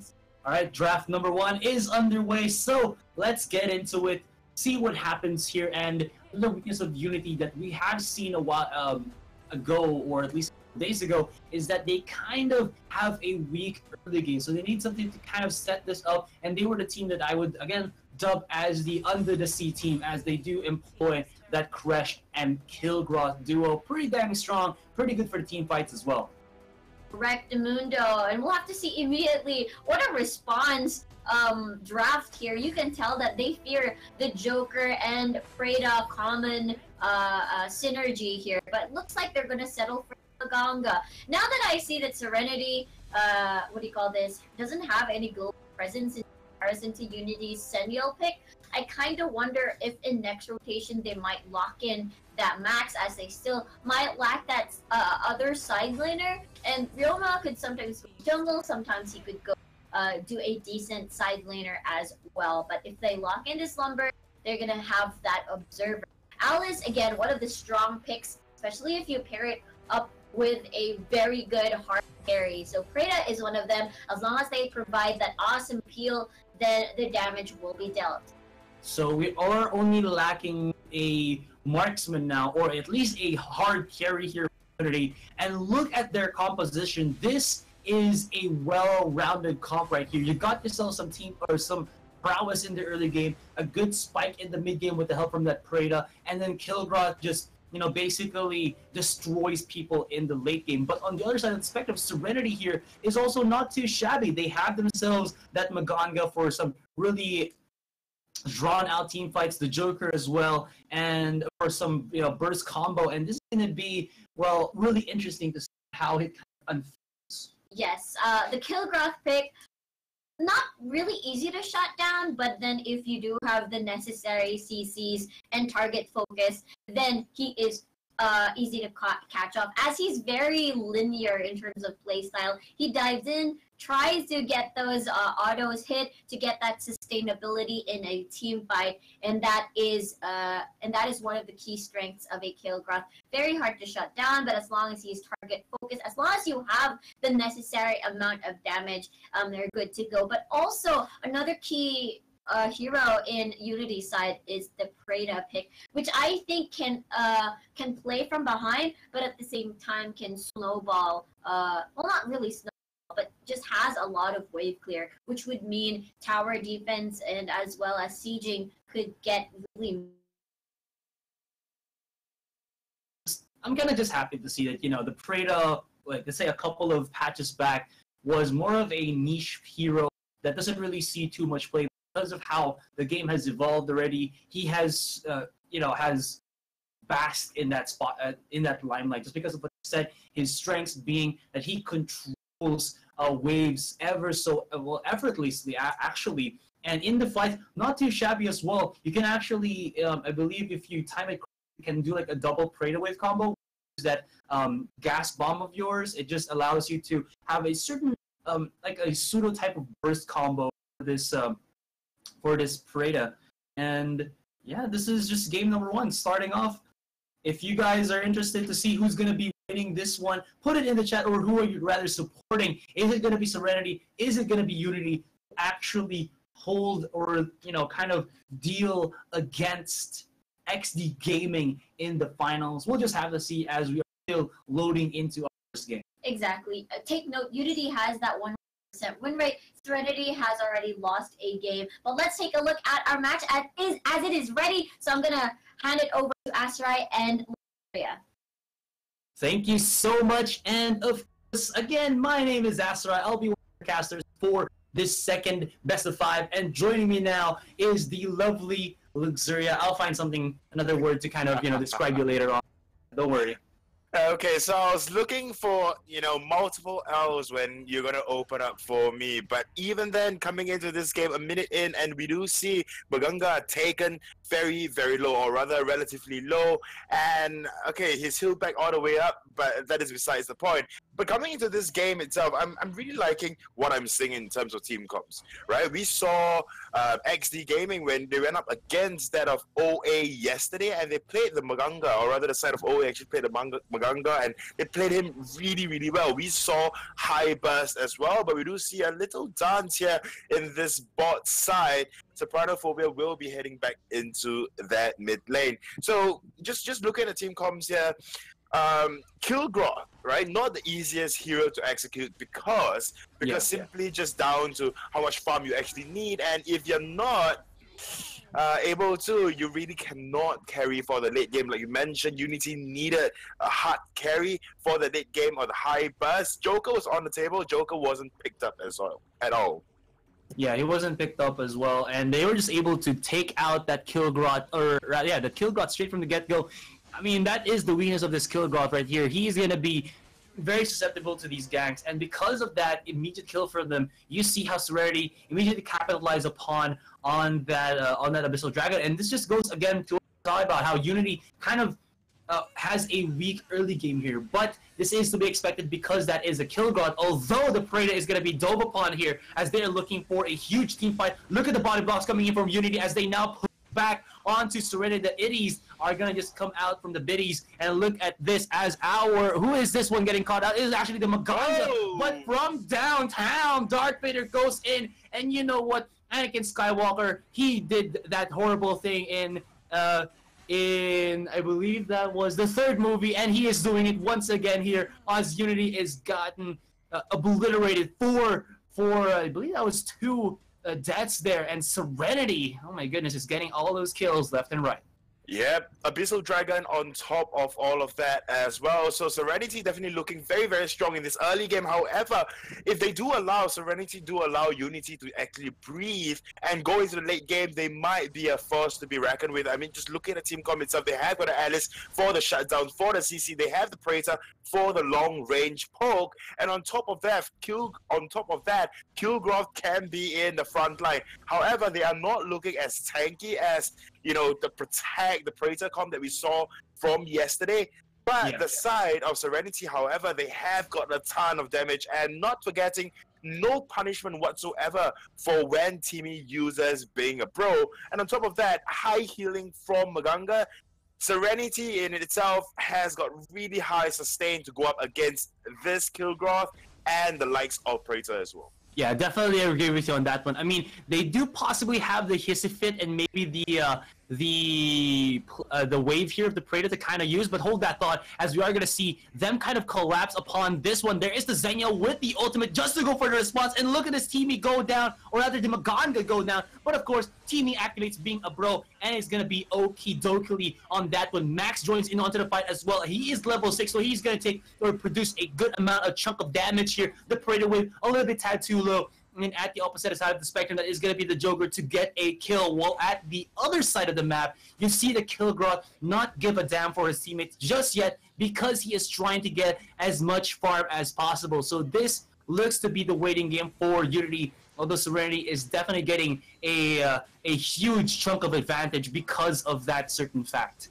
Ooh, this dance around Abyssal Dragon. Excalibur is here as well. I don't think Serenity should really start it out. Shashwa going very, very low. Ooh, look at that wave coming in. Anaphobia. We don't need.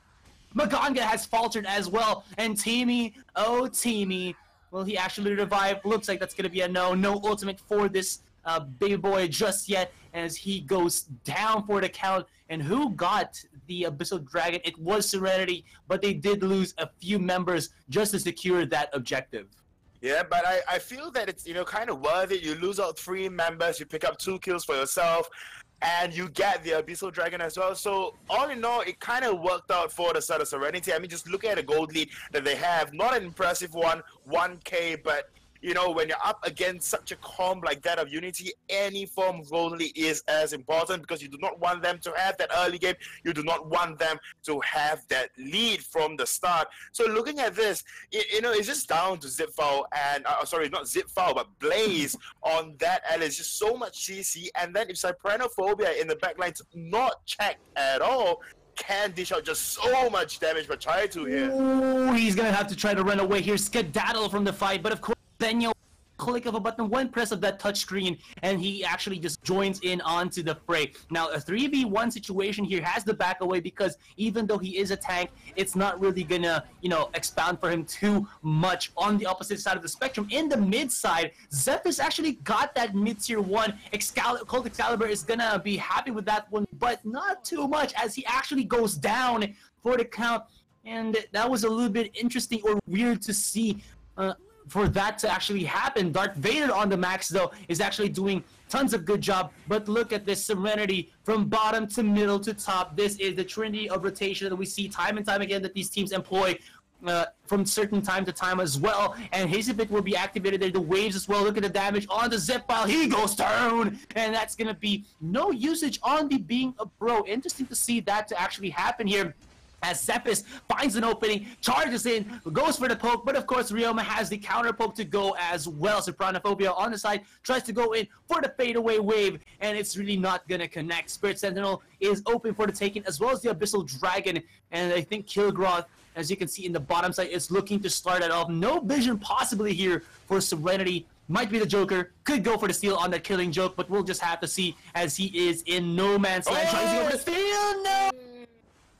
As light, well, shines upon that one, but you know what? He just was a tad bit too late. Yeah, but we all know that light on that Joker is definitely very, very strong, very comfortable on that hero as well. And here we see Shashwa just letting down some poke against that of Cypranophobia with that poison ticking away. A wave coming through. Oh, not quite hitting anyone just yet. So, you know, although they, you know, Excalibur took the mid-tier turret, but even then, you saw Serenity actually taking up the top turret and then the bot turret as well. So overall, Serenity still came out on top. And Chaitu, level 10, not the most impressive levels. I mean, you are, you know, you've been solo farming after all, and at the point in time, you still do not quite have those items needed to just frontline for, you know, Alice, for your Praetor as well. So that is one thing that they maybe have to reconsider, especially if you're looking over at Fiki and he's already at level 7. Wait, hold that thought. They're gonna be spotting out the Ryoma here. Activating that hissy fit just from out of nowhere. Serenity with a 3-man rotation to top tier 1 just to keep that let's say that stronghold, that foothold of them in the map secured, because that gives them much control over this Darkslayer compared to Unity, who lost their top tier 1. Now we do see that Zed on the Zennial is a little bit of a pickle, has to back away, only level 10, and is taking quite a bit of substantial damage from all of that Serenity shenanigans. Kilgroth, on the other hand, will be going to the bottom tier here to kind of go 1v1 against the Max. Now you were saying that the Chaitu could have more levels here, but maybe this is enough for him to actually push out the Max here and force Serenity to maybe go bottom and allow the other members of Unity possibly go for this Darkslayer or get more towers to their name. Yep, we are seeing a lot of emphasis in this top lane itself with all 3 members, maybe even Excalibur going up into the top lane to try to force his top tower down. As here we see Max at the bottom lane trying to defend that, and he can be there if he wants to. Oh, Light gets taken down very, very low. Excalibur joining the fight. Man, disgusting. Look at that hissy fit being used as like a crosshair for that Predator wave. If you get some crowd control with the hissy fit, charge up that Predator wave and just blast people away. That is a thing to behold. And Zipfile actually has to back off from this spray right now. There should be the Bring a Bro activated, but no, it was just a bit too far. That teamie was a bit too ways off to actually being a survivor, or a savior rather, for this Ryoma. Now both of these teams are heavily contesting or heavily defending this top tier 1, because like I said again, this is all gonna be in preparation of Darkslayer. But the longer they hold out, the more time they're giving for this Kilgraw to get his farm in the bottom side, as he is having such a wonderful time in that one, forcing out the flicker from Xenophobia, as Zipfile is being a tad bit aggressive on this teamie. Yep, and just look at it. Kilgroth went in for the sneaky Abyssal Dragon without getting detected by the likes of Serenity, and the only reason is just Serenity just putting too much emphasis in the top lane, even going after the Zenio, someone that's so very tanky. They're putting so much emphasis on Excalibur joining in the fight.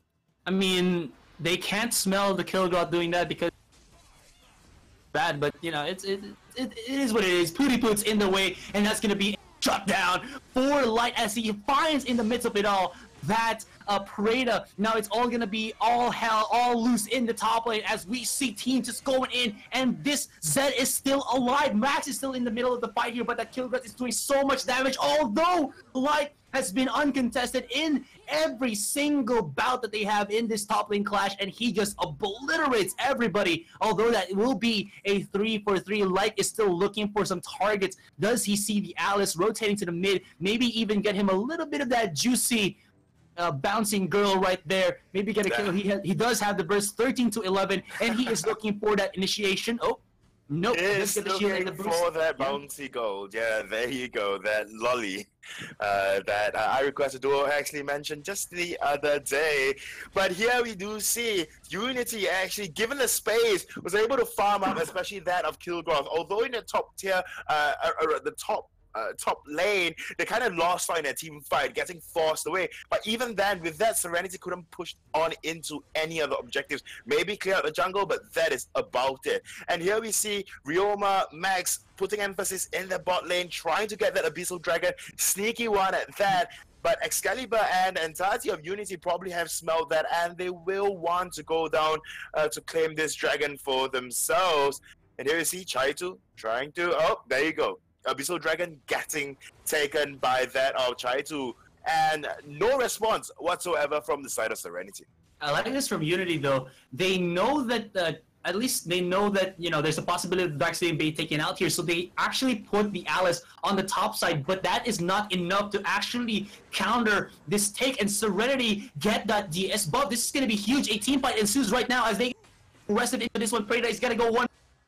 He actually gets away, but it's a good amount of damage on this Joker as tries to get away from the team fight. But look at this, Chaitu could actually be the man to cut off his advances, but because of that Darkslayer buff, it seems like Unity has to back away. They were a bit too late on contesting this huge objective right here and right now, and because of that, the damage overflows from Serenity. And even though Joker was in the danger zone, 4 other members of Serenity there were kind of comfortable just, you know, going adjacent to him, or rather parallel to him, and push other members. And look at this top tier or mid tier 1 go down so dang quickly. Zephys in no man's land has to back away. Ryoma comes in from the wayside looking for an objective here, looking for that kill. Killing Joke will not connect onto Excalibur, but this is looking to be a Serenity game as they try to pull away Max into the bottom lane. And indeed, Ryoma goes in there, but a bit too aggressive. Zephys, can he find his man? And it seems like that's going to be the case, but of course, here's gonna be being a bro, stopping the aggression right now as we see a fight still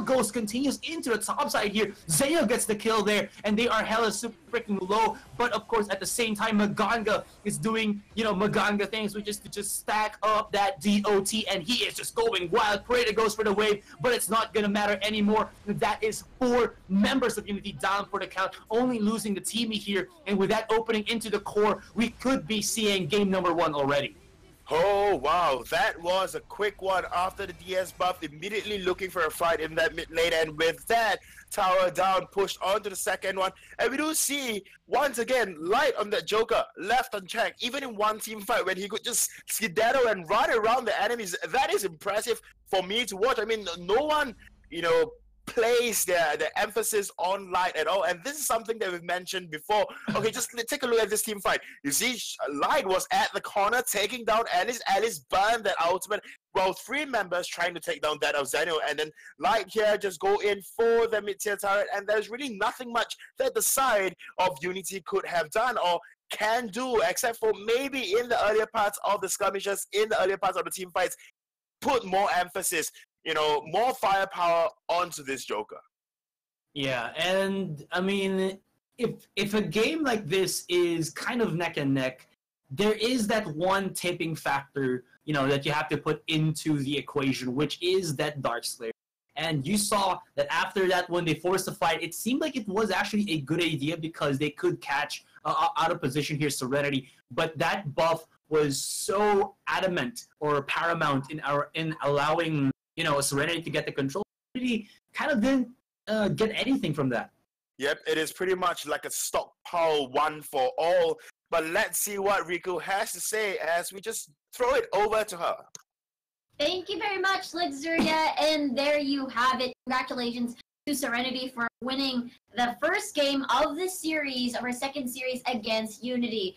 Serenity, again, I know you guys keep mentioning about Light's Joker, and it seems to be one of the key factors to their victory. And if you have a key player that's so strong, that's so hard to shut down, then Unity should probably consider heavy assassins, heavy dive compositions instead. Killgod for me is not a heavy assassin dive comp because he's more like sustained damage. I'm gonna keep hitting you because I need to live, and he deals a lot of damage. But if not a lot, and that's the reason why whoever gave up that control eventually get that DS later on, which was Serenity. They were started with that, and that's the reason why they kept pushing on with it. Yeah, I mean, my name is Asa right here, and I'm not sure if I introduced myself, going in the analyst portion of this match.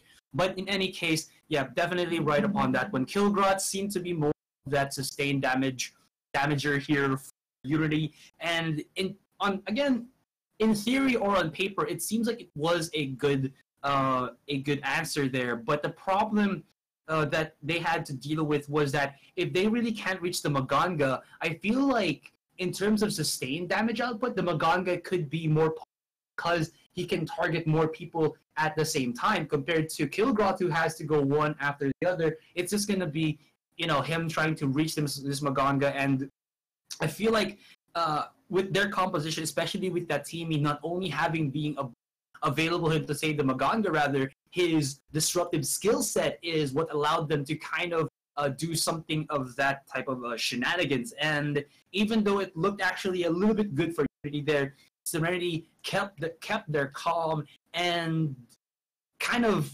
broke their shell or broke their layer where we were talking about how they were tunnel visioned.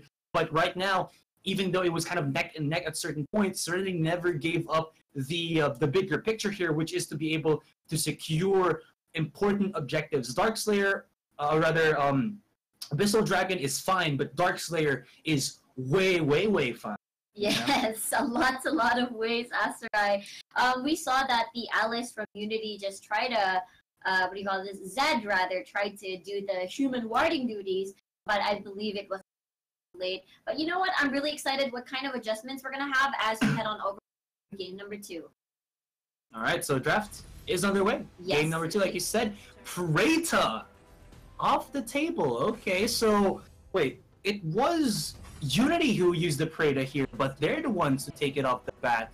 So, I mean, I guess it makes sense because the only 3 functional mages will be Preta, L'Oreal, and the Maganga. I mean, you could go possibly the Diao-chan, but up against a L'Oreal, that is pretty much a bad matchup.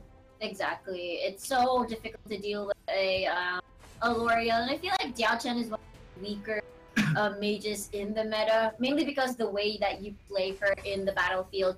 Seniel, no questions there, as you just want to max. Rather, you want to match that global presence. But I really like this pick from Unity. Obviously, you were the one that brought up the Under the Sea combo, Fresh and Kilgraf. So if Unity takes this away from Serenity, they wouldn't be able to assemble this combo that they have. But now that Sashwat, the Crash will be their observer, Maganga will be their mage instead. Yeah, and it was actually very little choices again for Serenity here to kind of pick their own mage. And it just makes the most sense again because if you think about it, Crash and Zenyo make for some really beefy, again, tanks so that if they can get their crowd controls rolling, especially the metamorphosis of Zipfile, that'll just make it so easy for Sashwat on that Maganga mage to kind of, like bowling ball his targets, kind of just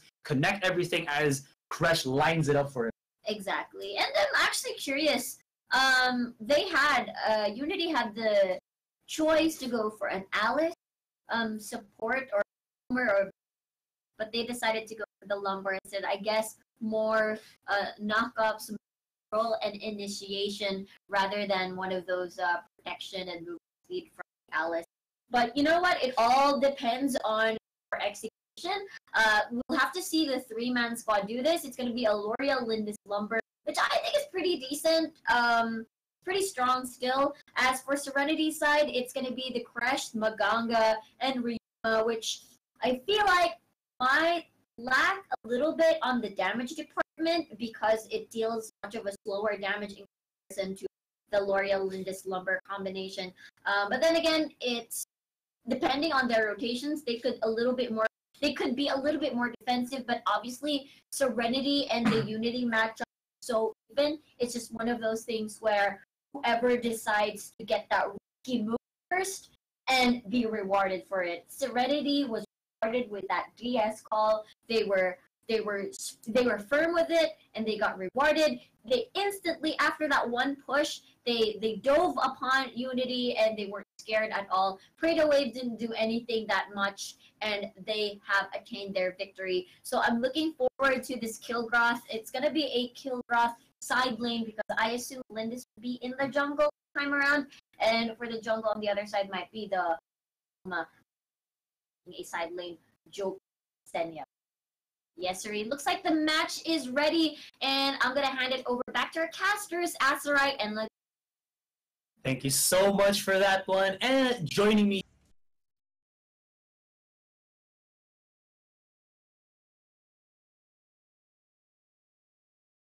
A little bit here, I'm feeling that burn. Can you feel that burn too, Luxury? Well, I'm feeling the poison coming out from that Maganga. Shashwat on that Maganga, just looking very, very strong, able to poke out that of L'Oreal already in that early game. So, the side of Unity obviously trying to go in for that aggressive play because they have got the kill ground. They need to go in for that aggressive play. However, just looking over at both sides, we are seeing a counter rotation coming out from the side of Serenity. Yeah, and 40 seconds on the clock before that episode.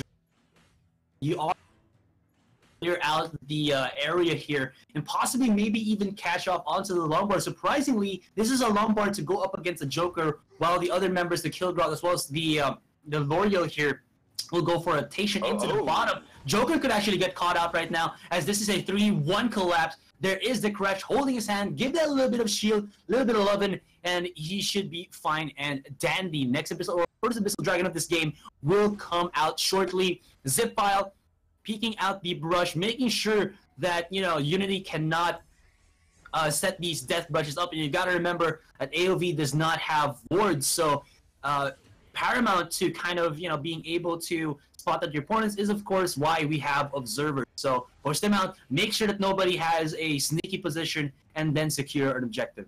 Yeah, but on top of that as well, Observer and as well as the Seagull. Obviously, you know, Seagull was taken by the side of Serenity earlier on, and that basically showed them where Lindis and Kilgroth were. And here we see actually Lumber basically, I think, just holding down that bot lane, holding down that fort in that bot lane, and then we do see Kilgroth going in to actually take over from there. And we actually do see that Abyssal Dragon is up, and Linda is actually making the rotation down to it as well. We might possibly see after this pause a big fight that may just happen around this first Abyssal Dragon, which we saw in that of the first match. However, quickly looking through draft, Unity actually banned out the Praetor first phase, and that makes sense, right? Praetor puts out so much damage. However, we saw actually them using the Praetor in the previous match to not much of a success whatsoever. The Maganga will just prove to be so much more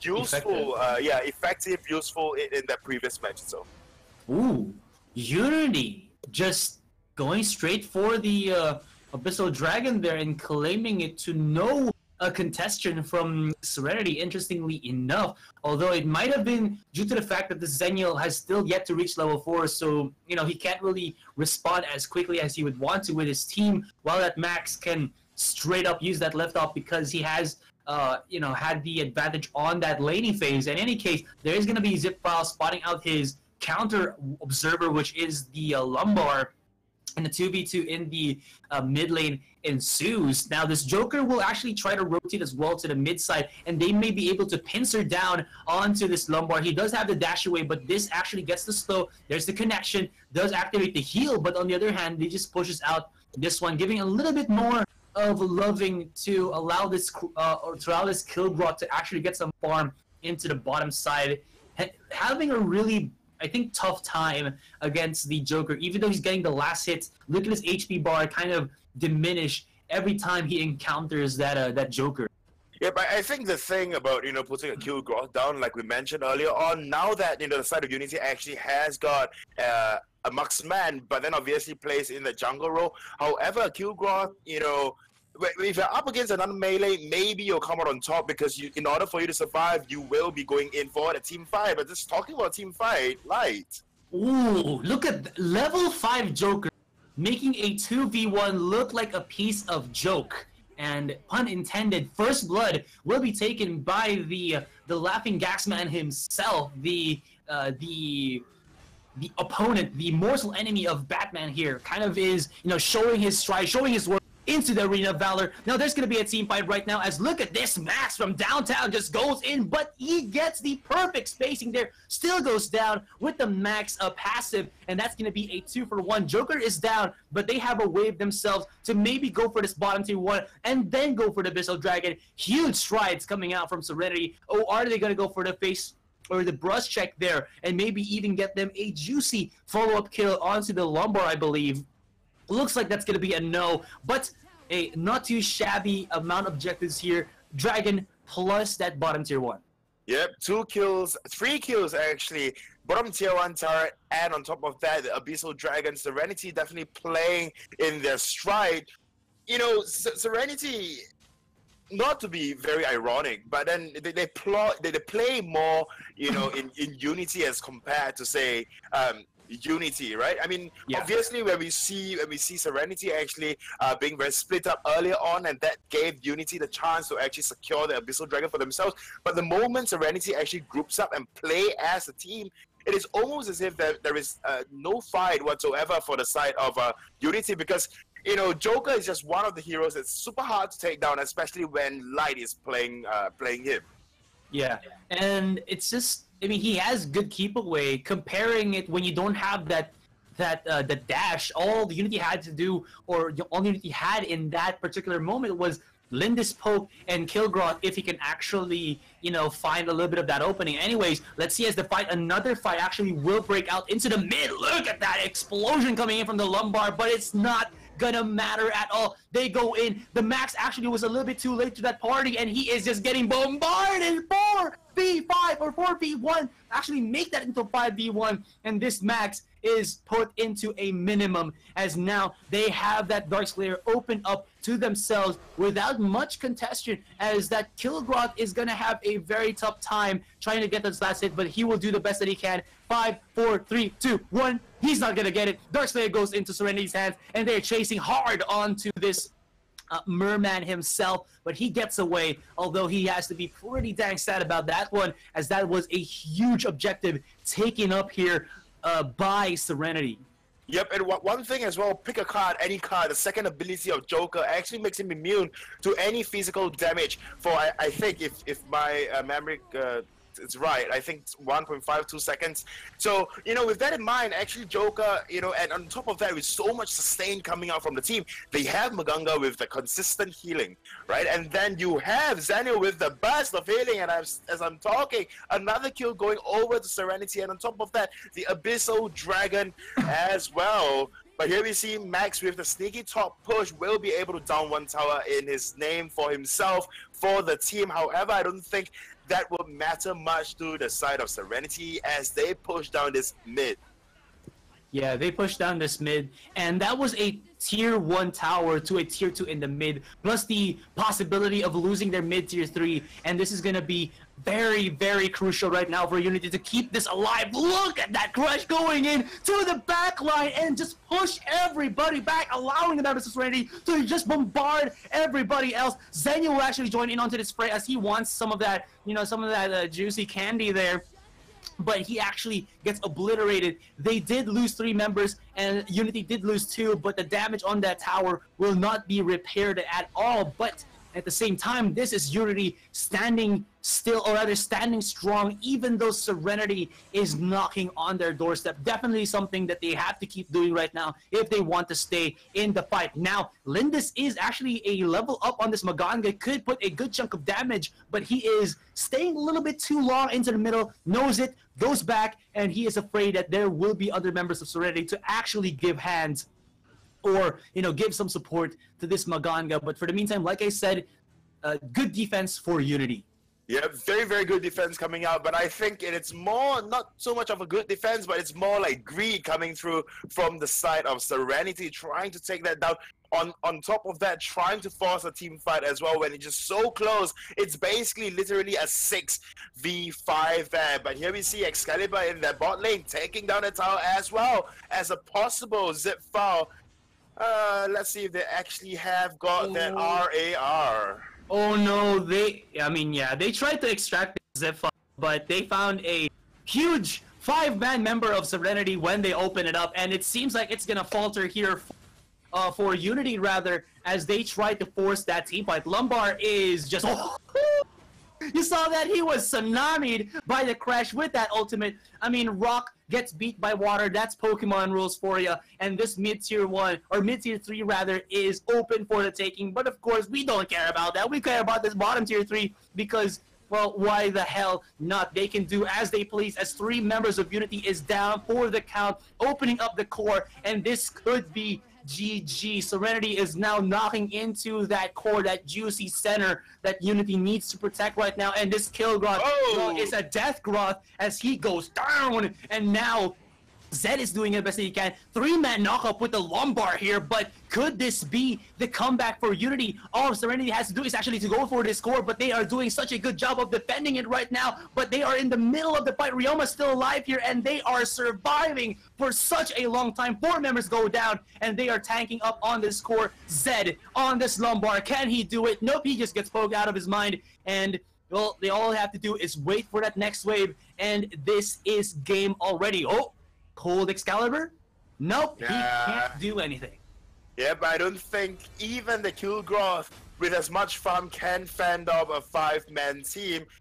although they were pretty low. So maybe things can change if it's maybe 10 more minutes into that game. But good game, well played to the side of Serenity once again, pulling off their staple comp with that Joker, and then of course with the Maganga, and just showing Unity that they are more united compared to them. Yeah.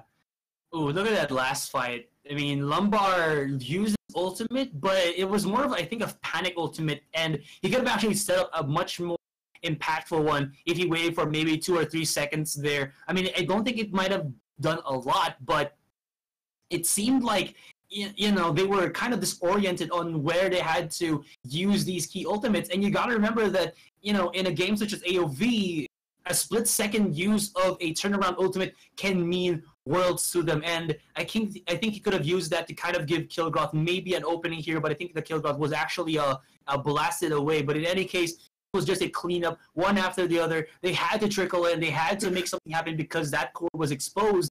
And at the end of the day, it was just too much of a gap already in terms of the damage as well as the survivability. And look at that. Oof. Maganga was just doing the best, having the best time, rather, stacking up his poison and just laughing in the back. The two clowns, for Serenity here. The Maganga and the Joker. Yeah, doing clowny things. It was just so difficult, especially for Unity. I mean, Serenity, just look at the team comp. They have Zenu, damage reduction, healing, a burst of healing. They have Maganga with the damage, with the burst, with the stacking, DOT, and also healing. And then they have Joker that can poke from the back. They have got health barrier from the crash as well.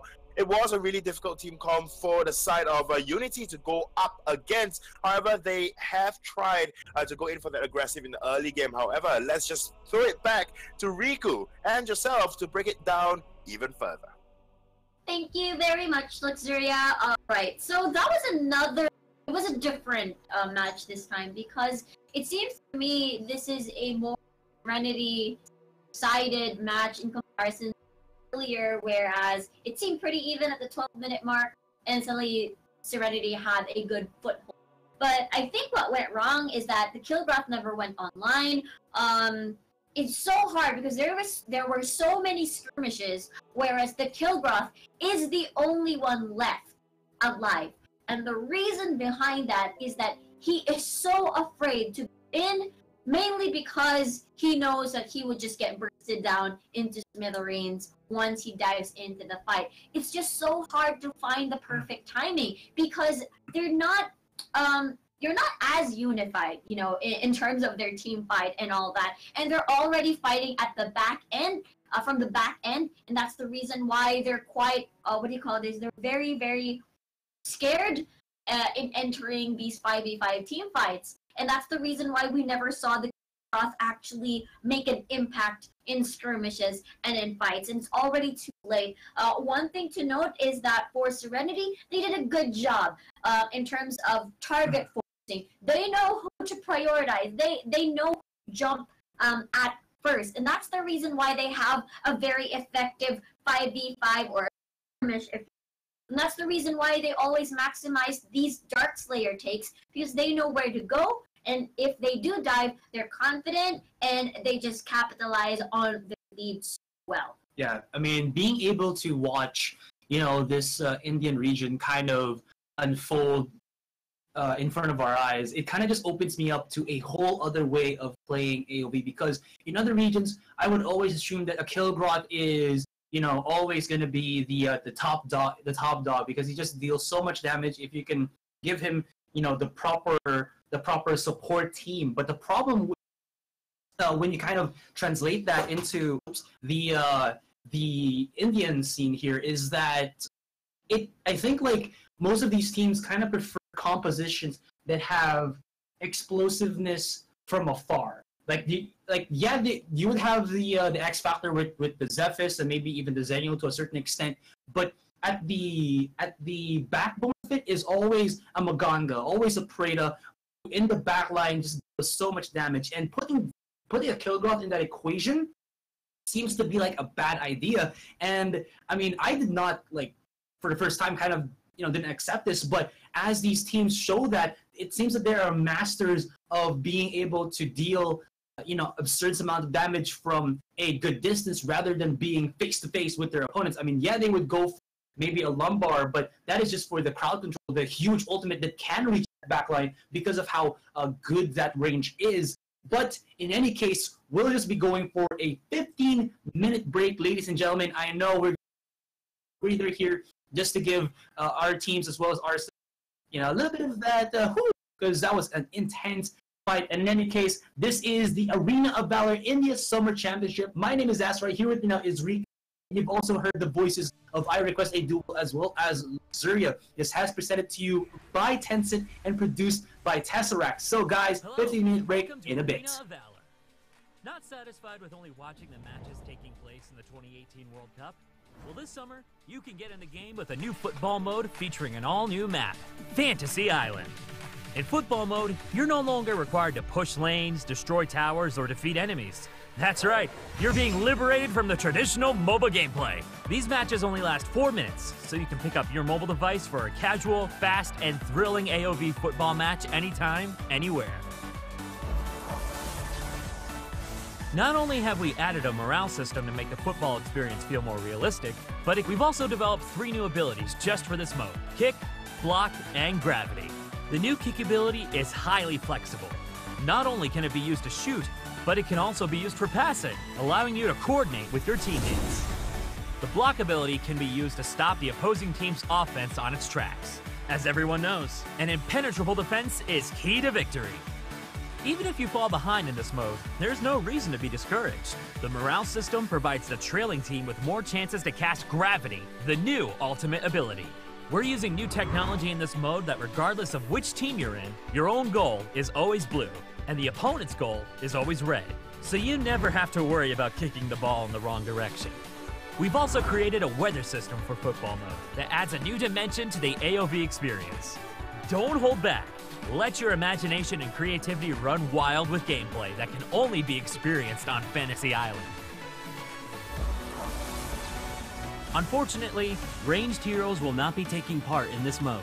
Their normal attacks would allow them to kick the ball from afar, confusing other players as to who kicked the ball and from where. The unique traits of each hero allow for endless team possibilities. Try out different combinations of heroes and experiment with what works best. We expect there are lots of undiscovered hero groupings just waiting to be found. Who knows? Maybe you'll invent a powerful team that's never been tried before and dominate the field. All heroes will retain their original abilities. However, in the name of sportsmanship, the damage caused by those abilities has been removed. Only their control effects remain. To prevent certain heroes from becoming too powerful in this mode, we've adjusted some of their movement speeds. We've also created football team skins for Valheen, Murad, Tulin, Zenial, and Max. A truly excellent player has more than just amazing skill. A truly excellent player is always prepared to take advantage of the unpredictable weather. Use the weather effects to improve your situation on the field. You might be surprised by the possible outcomes. Exciting, right? Round up some friends and prepare to experience the thrill of AOV's upcoming football mode.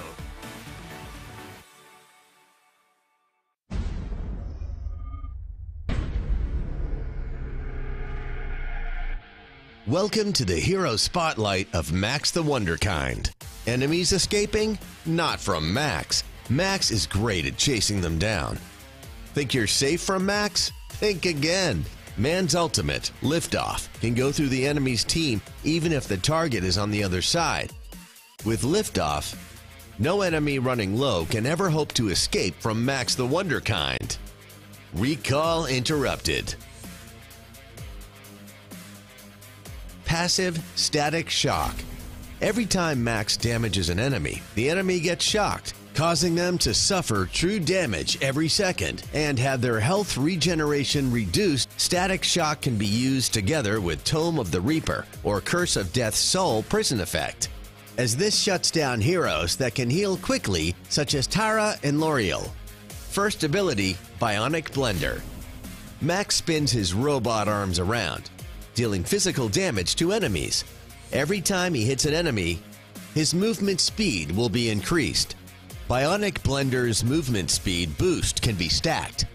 There are 2 ways of doing this.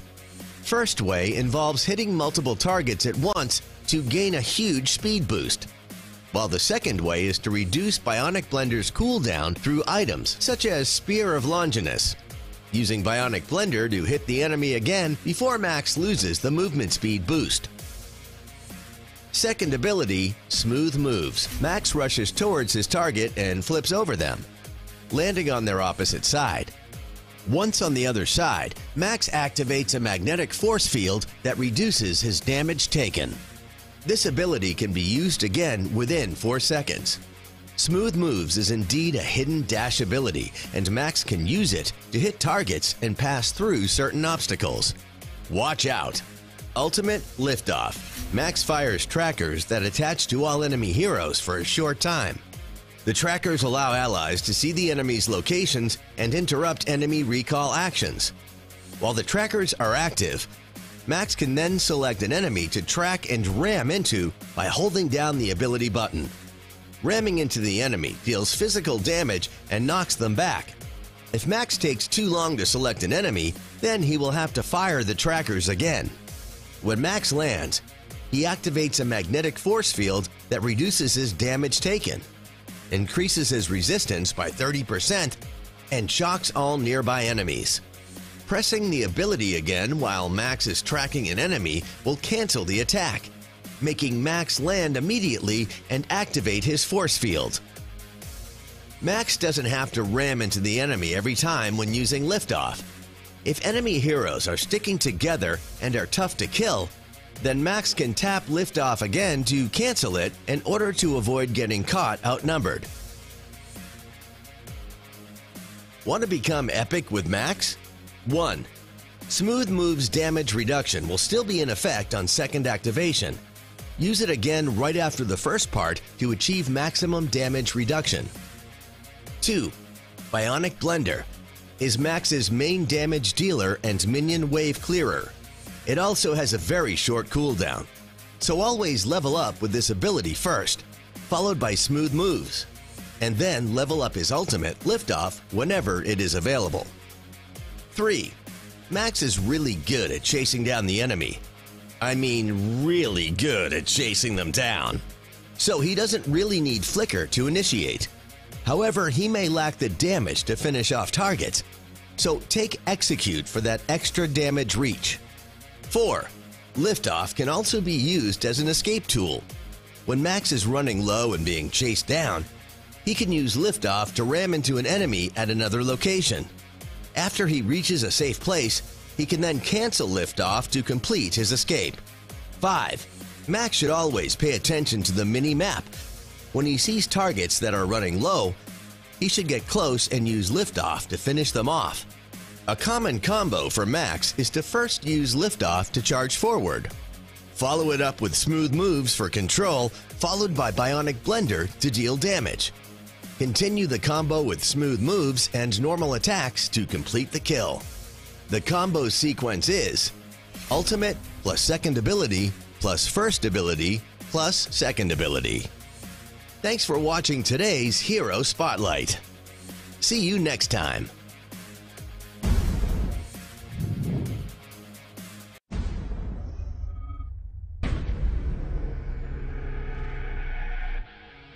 When the twins T and Me wear the knight armor crafted by the legendary Max the Wonderkind, they form T-Me, the Stalwart.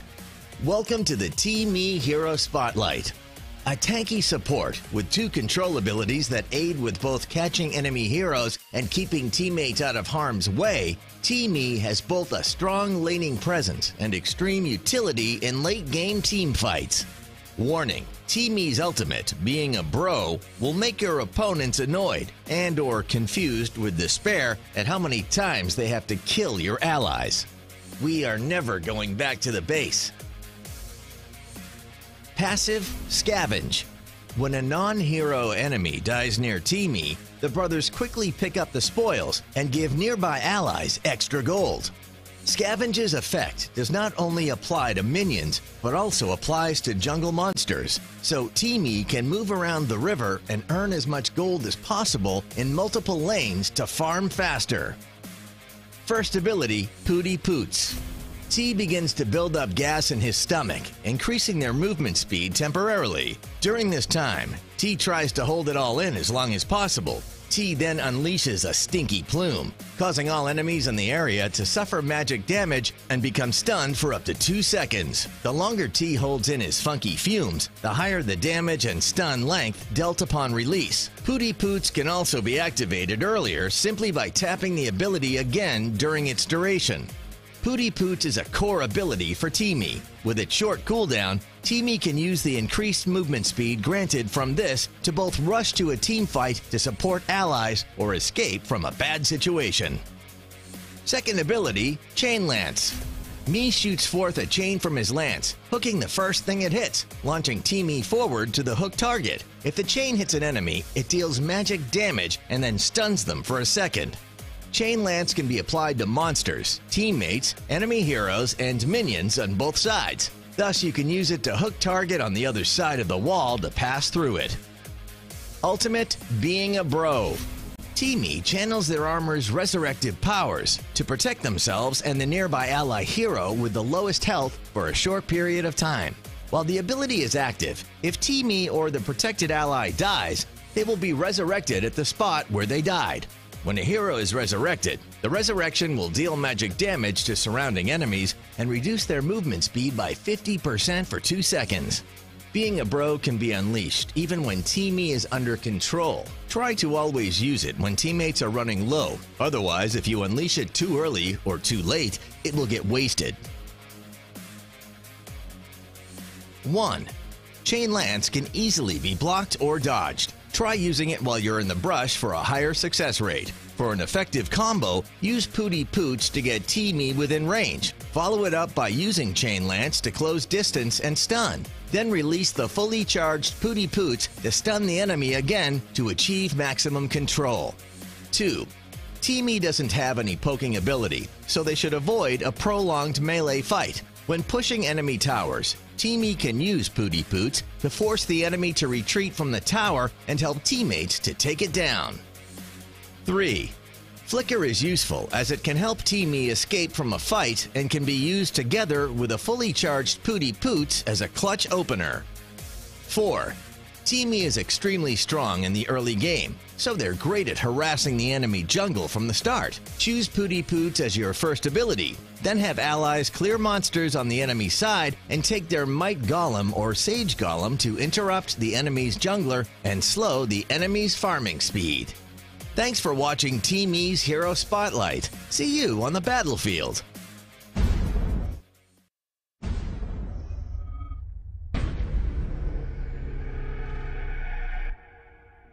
Hi everyone, the hero we are introducing today is Wonder Woman.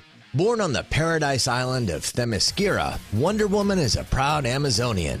She holds the indestructible shield in her left hand to protect her from damage, swinging the sword of Athena in her right hand to unleash the mighty attack, waving the lasso of truth to control her enemy, and crossing the bracelets of submission to protect her teammates. Come together, let's shake the battleground. Passive, Amazon Shield. After 2 normal attacks, Wonder Woman's next normal attack will throw her shield, dealing an additional true damage to all enemies in its path and slowing their movement speed by 1% for 0.5 seconds. If the shield hits an enemy, Wonder Woman will recover HP. If the shield hits an enemy hero, the HP recovered is tripled. Wonder Woman can also trigger the passive by stomping the ground 3 times. She can leverage her passive to trade with enemy when laning in the early game. First ability, Sword and Shield. Wonder Woman repels her enemies with her sword and shield. Her shield bash deals physical damage and slows enemy movement speed by 2% for 3 seconds. If the shield hits an enemy hero, Wonder Woman will receive 3% damage reduction for 3 seconds. After Wonder Woman bashes with her shield, she can activate the ability again to follow with a sword attack that deals the same amount of physical damage. Enemies hit by the center of her blade suffer double damage. Each attack of Wonder Woman's first ability is actually also a hidden dash ability. With the right direction control, this dash ability can help Wonder Woman to pass through walls. When using the second attack, pay attention to maintain a suitable distance between enemy. Keeping enemy in the center can double the damage. Second ability, Lasso of Truth. Wonder Woman throws her Lasso of Truth around an enemy. If the enemy's HP is greater than 50% of their maximum HP, then Wonder Woman will be pulled towards them, dealing physical damage. If the enemy's HP is less than or equal to 50% of their maximum HP, then Wonder Woman will pull them towards her, dealing 2 physical damage. If Wonder Woman hits an enemy with this ability, the cooldown will be reduced by 3 seconds. Targets hit are stunned for a short period of time. Releasing the second ability in the And welcome back, ladies and gentlemen, to the Arena of Valor India Championship. My name is Asarai. Here with me now is Riku, and you'll be hearing the voices later of Luxuria as well as I Require a Duel. This is presented to you by Tencent and produced by Tesseract. We did take a short breather as we, we're plunged into a 2-game domination nation from Serenity as they beat their kind of similar named, itty with Unity. So yeah. Nicely done, Asarai. But yes, Serenity dominated both of these games in a 2-0 fashion. So only one win left. Serenity moves on to the finals to face ExDee Gaming. But we cannot count Unity out just yet, as it is a best-of-5 series. They are still in the game. They only have one chance to make this though, to stay in the tournament. But going back to what we've been witnessing so far, Kilgroth is so off, mainly because if you do not give him the space needed, then it's so hard to reach his item spikes, and therefore it's hard to make him an effective pick. One thing to note from all of the games we've witnessed is how Crest has been used so effectively by Serenity, especially if you lock in that Crest. It just means that, okay, I'm going to do some effective tower diving with that disrupt talent as well. So looking back, Kilgroth was in the side lane in comparison to other teams where he's been used as a jungler. So this would mean having a Crest at the opposite side of your of the enemy team would just mean that maybe this Kilgroth would be susceptible to these aggressive tower dives. Yeah, and another thing that we kind of don't really talk about is where do they put, how do they use Kilgroth? I know that we've been that he is, kind of placed in the side lane here, but the kind of big thing about that is the thing that we haven't really talked about as much is if you see, Serenity go in for rotations, they utilize hero in their arsenal. But if you compare that to Unity, who has been kind of, babying their Kilgroth to actually make him into, that Kilgroth into the late game, he's not being utilized in the start of the game. Yes, granted, he can take Abyssal Dragons left and right if you allow him to do so, but when, worst comes to worst, when you need him to fight that team, when, to fight a good fight at the very start of the game, he really can't. He's basically a liability at that point, and this kind of makes a certain dynamic wherein Serenity are in a 5 versus 4 while that Kilgroth is still trying to fight. Exactly. It's the scenarios that we've been seeing, because honestly speaking, the Kilgroth is gonna have a hard time finding the correct timings, because basically there's a lot of people that's so healthy on the Serenity side. And one thing to note that most of the time we see Kilgroth is effective is when a lot of Serenity or a lot from the opposing side already has used their key ultimates. Normally the Kilgroth come in late so that he's safe to enter the fight and start things off, rather try to just cleave his ways to the damage and the lifesteal as well.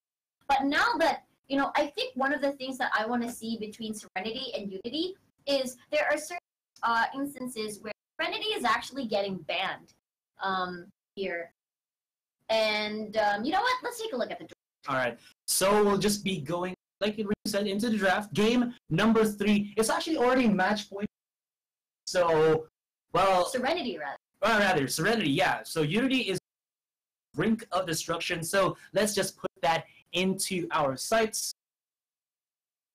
And again, I was talking about how, what if they banned the max? What if we just put one of the what do you call this? One of the key global presence ultimates on the field, just one. And right now, though, let's see. Unity has had enough of Light's Joker, so I feel like this is a good adjustment on their side. Yeah, good adjustment indeed. And now we're just gonna be seeing what pick will Serenity go for.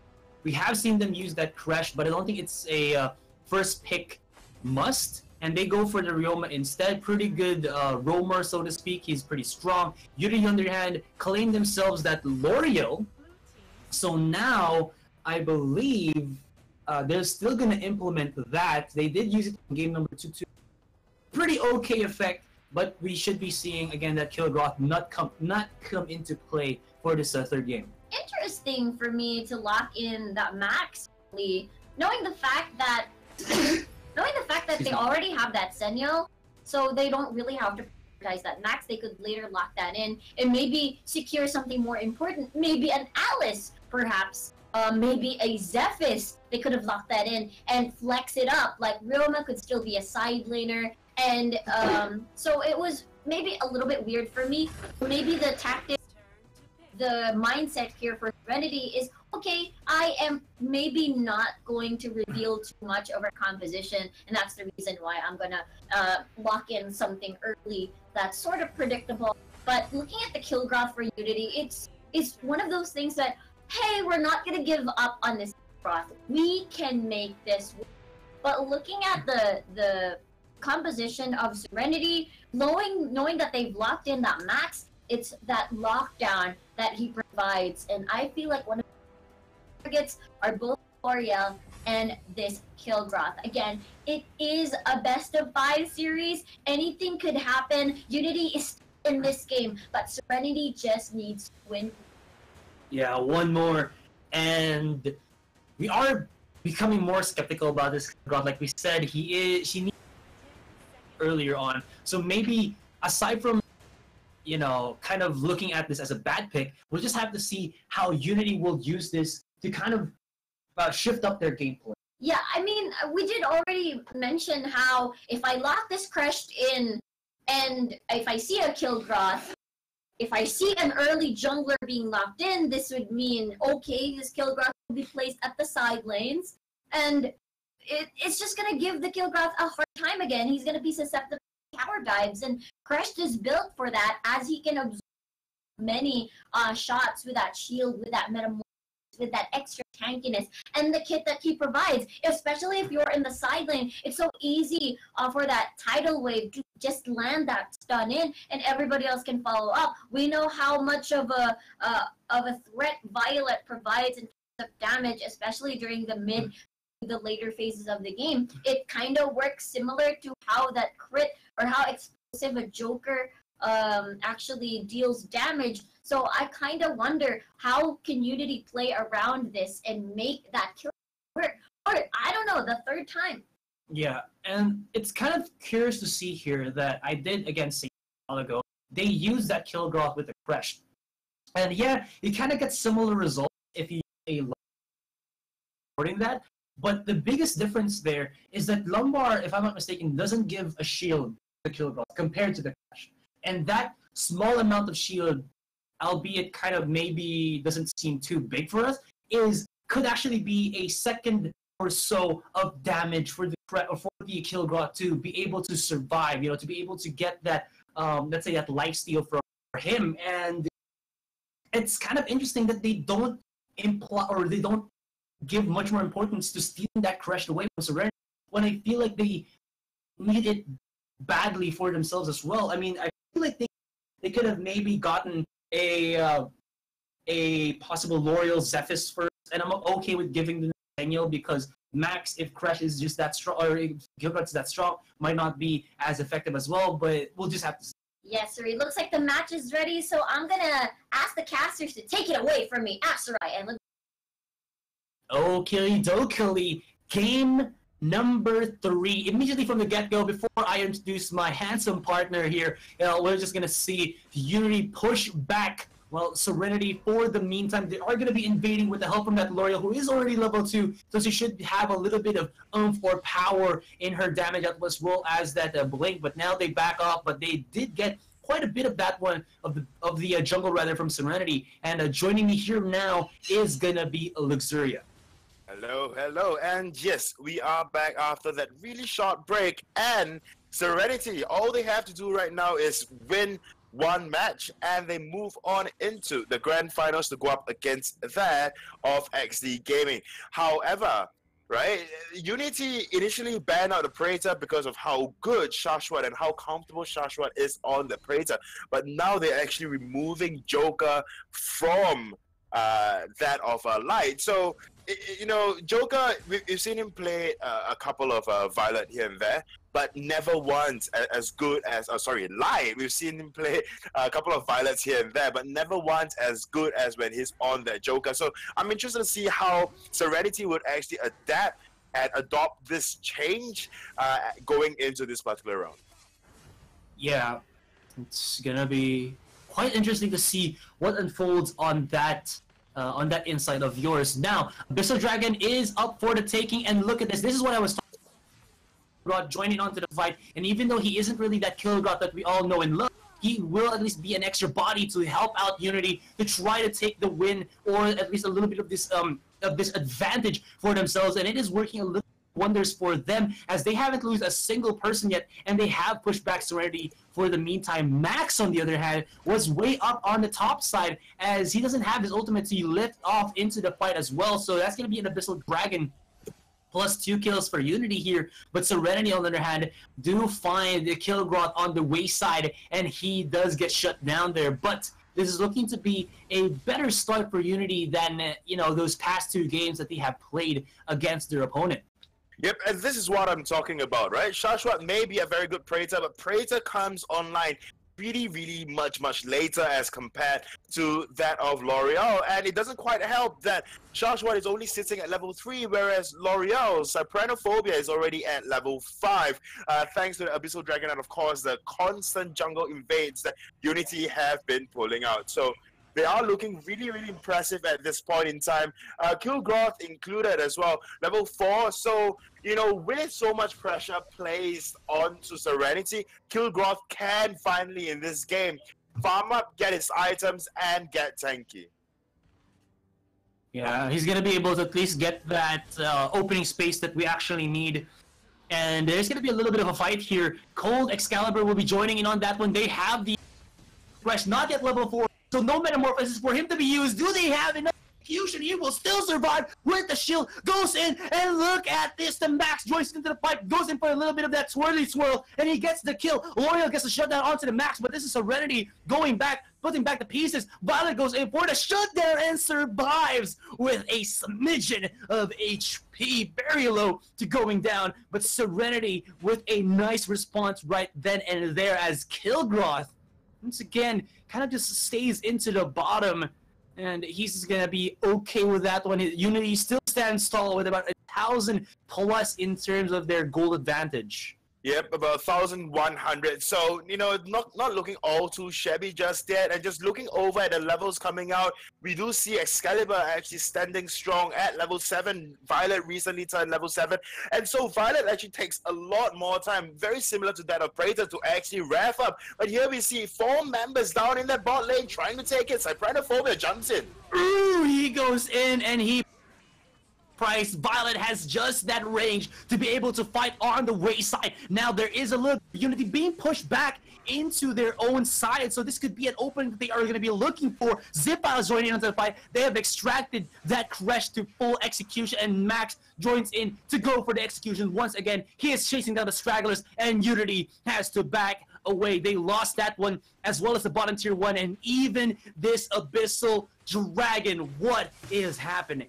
Well, what is happening is simply Violet is getting the items, getting the levels, as well as Shashwat left unchecked, able to just poke from the back lines. I mean, earlier on, Cypranophobia actually had a 2-level, 3-level advantage on top of Shashwat, but now here we are actually seeing Shashwat level 8, as well as Cypranophobia only sitting at level 7, Blaze on top, going try to up against this Darth Vader on that Max. And this is the issue, right? So Unity, they didn't have, traditionally speaking, at least from other games that we've seen so far, do not quite have the consistent pressure like that of Serenity. And Serenity, all they really need is to find a hole to latch on, and bam, they can come back really, really quickly because they know what they're doing. They are on heroes. They are very comfortable on. And with that in mind, you know, they have a good chance of actually taking this third game as well. But let's just see what will happen, because one Abyssal Dragon going over to the side of Serenity do not quite determine what will happen for the rest of the game. They only have a 500 gold lead anyways. Yeah, exactly. And this kind of just goes back to game number 1, wherein both of these teams have pulled left and right punches and are kind of, you know, again, neck and neck. But the longer this game progresses, the brighter the future of Unity might actually be, because, like you said, even though it looks like to have been Serenity kind of getting a lot more picks here, a lot more hold, and they're not, you know, kind of loosening that hold of them against their opponents, they are rather Unity here is still getting a good amount of farm, and if they can keep doing this and they can actually allow this Kilgrot to survive with the help from that shield, possibly of the Xennial or rather his teammates, then maybe we'll be seeing something even better here. The problem now is that Serenity has that advantage to them. They have the the hook here, the pierce through, and they're transitioning this into more objectives, as what you can see in the middle side now. They have to back away because there's just too much power and too much waves coming up from Serenity. Max doesn't give a damn anymore as he just goes in, and there is the knockup from the lumbar, but is that a bit too little too late? Seems like that's going to be the case. They go down left and right from the wayside, as now they're going to be charging in. There's the flicker from Freaky as he goes in, Freaky Deaky like getting the shutdown once again. 3 have gone down from Unity here, but Kilgrot is destroying towers by himself. He is that kind of guy who can destroy towers if he decides to do so, but at what cost? Losing his team and even allowing a Dark Slayer to boot for Serenity. Yeah, Excalibur going for the wrong targets left and right, actually picking out that of Max when Light and even Shashwat is just poking in from the back lines. They have to rethink their target focusing coming into this next fight, or if Lumber can actually secure this Dark Slayer for them. Oh, too long. A little too late. Yeah, too late, too little. And, I mean, he might have been able to maybe get a double kill there, but it's a Lumbar. He doesn't deal that insane amount of damage, so they're able to just hop over the wall, and it's all good in the hood. But, I mean, that was just, again, what we're talking about. Resources for Unity. They're trying to feed this Kilgrot, and it might not actually work for them. If they try to play it into the late game, that is where Serenity can also, you know, shine up for themselves, because they have a Violet, because they have that Preda as well. Yep, and that is the issue, right? Kilgrot do not have the damage like that of Violet and that of Praetor. Okay, thinking about it, you know, whenever Violet actually uses Tactical Fire, right, she rolls forward and her basic attacks afterwards has a longer range firstly, and has got a pierce through as well, very similar to that of Joker and the Killing Joke. And then you have Praetor, right? The Praetor wave that comes out, it's basically an AoE, cuts through everything, no damage reduction whatsoever, and bam, your whole team is gone. And if Excalibur going into the next team fight cannot actually choose the right targets to go on top of, then, you know, Serenity can easily just come out from the next team fight. So I'm really curious as to what Excalibur will do, because he is pretty much the key person right now for the side of Unity. As long, even if in a team fight, even if he does sacrifice his life, as long as he takes out Shashwat or even Violet, then it is all worth it. Yeah, I mean, Zephyrus, we haven't really talked much, but, or it can be rather, that assassin to be able to shut down or pick off targets very quickly. Although, I mean, it's going to be very iffy for because there is, again, that protection of the Crash. If he tries to jump in, Crash has an ability to just push him back away and even give shields again to his opponents. And look at this. Kilgod was in the middle of that fight, but not a second after, he has to back away already. There's just too much damage right now, but they are making it work with that Zenial in the front line, looking to be actually a good fight right now for Unity. They get the heals for this Kilgod. He will be able to jump back into the fight as Crash as well as Darth Vader will be the ones to remain. Actually, Darth Vader was not in that fight at all, as he just backs away, and Zenial gets a triple kill for his issues, or his troubles there rather. I wonder what issues Blaze has. 420, maybe. It could be.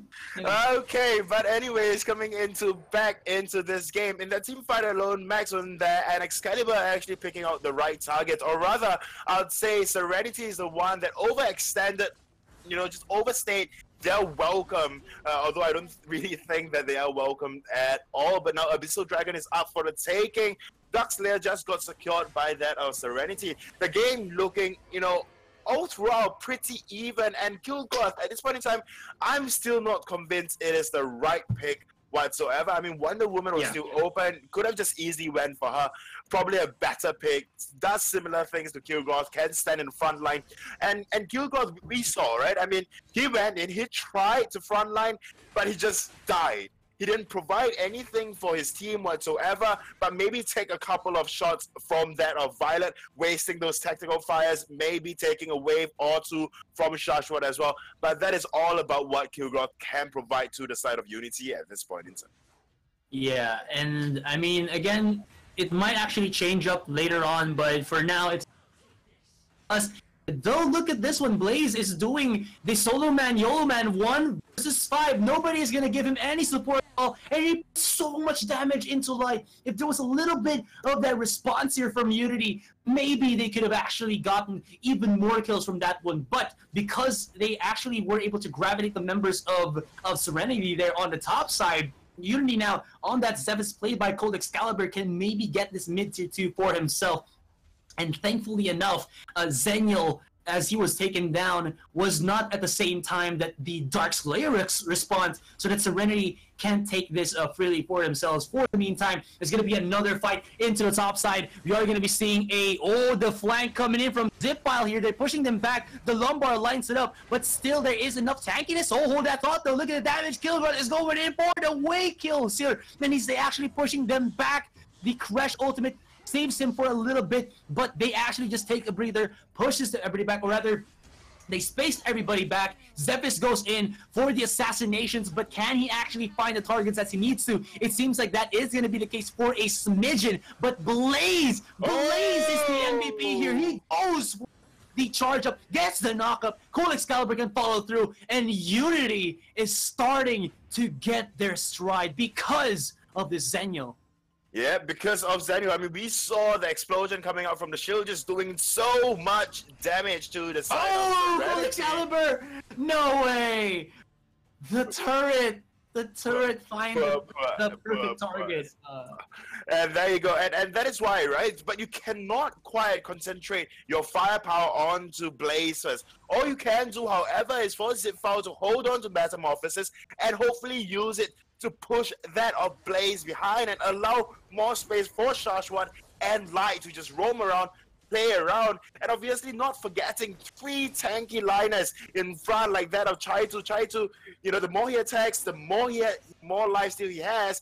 And then you look at Fiki, not even matching the levels of that of Chaitu, in which he should be able to. Level 13 versus level 15.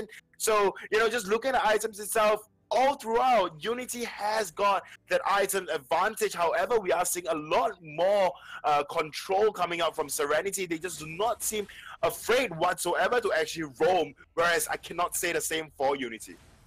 Now, Blaze is going to be in the same situation that he was a while ago, and he actually uses ultimate to go to the top side, but it was denied. And Blaze, I know that you're Zenial. You're looking pretty damn godlike right now, but you got to remember that there are God killers, and that was like, Kratos and friends, but now they're going to be trying to go for this Dark Slayer. Dark Vader spots this out, but look at this. Serenity is going for the base race. They're going for the Like, Excalibur first line of defense, but Max is stopping him in the tracks. They're keeping him alive for the meantime, but Serenity! What? They just go into the bottom and break the towers and go for the core. Unity, what have you done? Oh my goodness, that's not supposed to happen. That is not supposed to happen whatsoever. I mean, Unity had the clear advantage, and we saw this actually from Unity's game yesterday. I think Zaniel was obeyed, and they just pushed in, and something happened. Core was broken, but here we see they put so much investment down onto this Daniel. Daniel tried to run away, couldn't, was denied, and here we see Blaze goes down. Camera switches to top lane because of Darkslayer buff, and just look at Ryoma, Shashwat, and Light just pushing down in that bottom lane, not knowing at all. Excalibur tries to go back in response, but then you see Chaitu there, just not quite making it because of that Max. And here you see Excalibur trying to 1v4, 1v5, trying to make the plays. However, look at the base. Light is only concentrated on that core, and bam! There you go. Light should really get that MVP. I mean, he is so target focused. Yeah, I mean, I can't believe that this epic push and pull back and forth game between Unity and Serenity. That was one mistake that, I don't know, it was like if you play Jenga, you know, you kind of just had that one pull of the brick and everything just faltered over. That's basically what happened here. Jenga. Ooh. Jenga indeed. But for now, you know, we looked at a match, we casted a match, but what more that I really want to know is what Riku actually thinks of this match. So let's throw it over back to the panelists, Riku and Asurai. Take it away.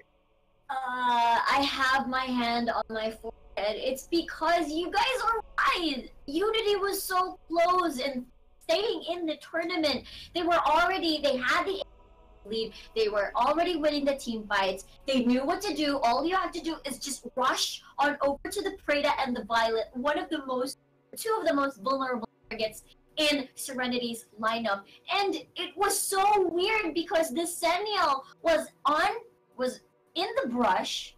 He knew that Ryoma was pushing. He knew he saw another member of Serenity. So what did he do? He walked outside the brush, showed himself, when he could have used the ult to join his teammates, and then, hey, I think they might push this lane, our most vulnerable lane at the bottom side of the map. Let's just go back. Instead of the Darkslayer, we can try to fight them again, and then that's it. So for me, at that time, it was weird. He could have used the ult early to escape, because there were so many things that could, the channeling of that angelic splendor. But then again, props to Serenity for doing that play, for risking, you know, instead of the Darkslayer, maybe we can use the Darkslayer as a heat map, a heat source, and shove this wave, and people will be torn. Unity will be torn. Will we go for Darkslayer instead, or will we defend our base? And it seems that they have chosen that first choice. They suffered from that consequences, and congratulations, Serenity. Yeah, I mean, I kind of understand why the Zenial there, Blaze rather, kind of did that type of play, because I'm gonna say this first in my own language, Filipino, walang malakas sa lima. Or rather, yeah, that just means that, you know, at first he kind of said to himself, I can tag one. Explain what it means. Oh, sorry. Walang malakas sa lima means that no one is strong against 5. There was a point, though, wherein Zenial was like going up against 1v5, right? He felt that he was fine.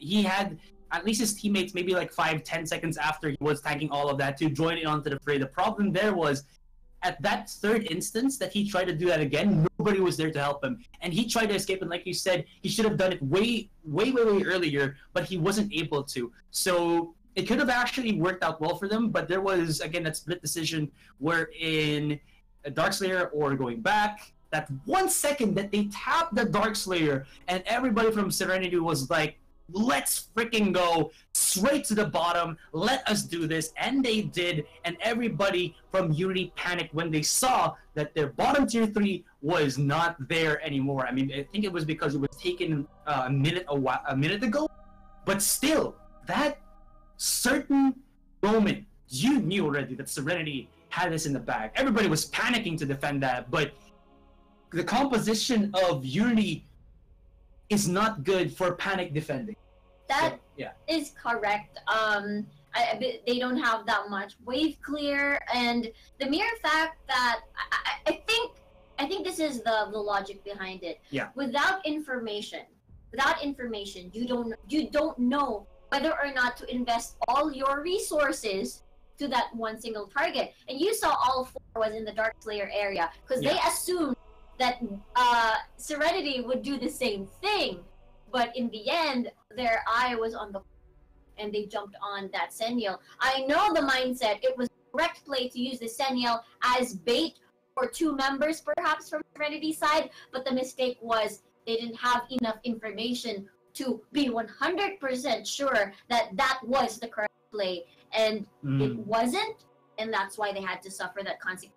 Props to Serenity for, doing that call, sacrificing the Dark Slayer, and just banking on the mere fact that maybe Serenity has its eyes only on that Dark Slayer. They're looking pretty dang fine here, so, I mean, they're going to be the ones to go up against ExDee Gaming for the finals. But before that, I believe our third match placement here will be between Alliance and Unity, so that's going to be also something to watch out for. Serenity, talking about yesterday, how they had some issues to kind of work out with, or some kinks in their armor that they have to kind of fine-tune.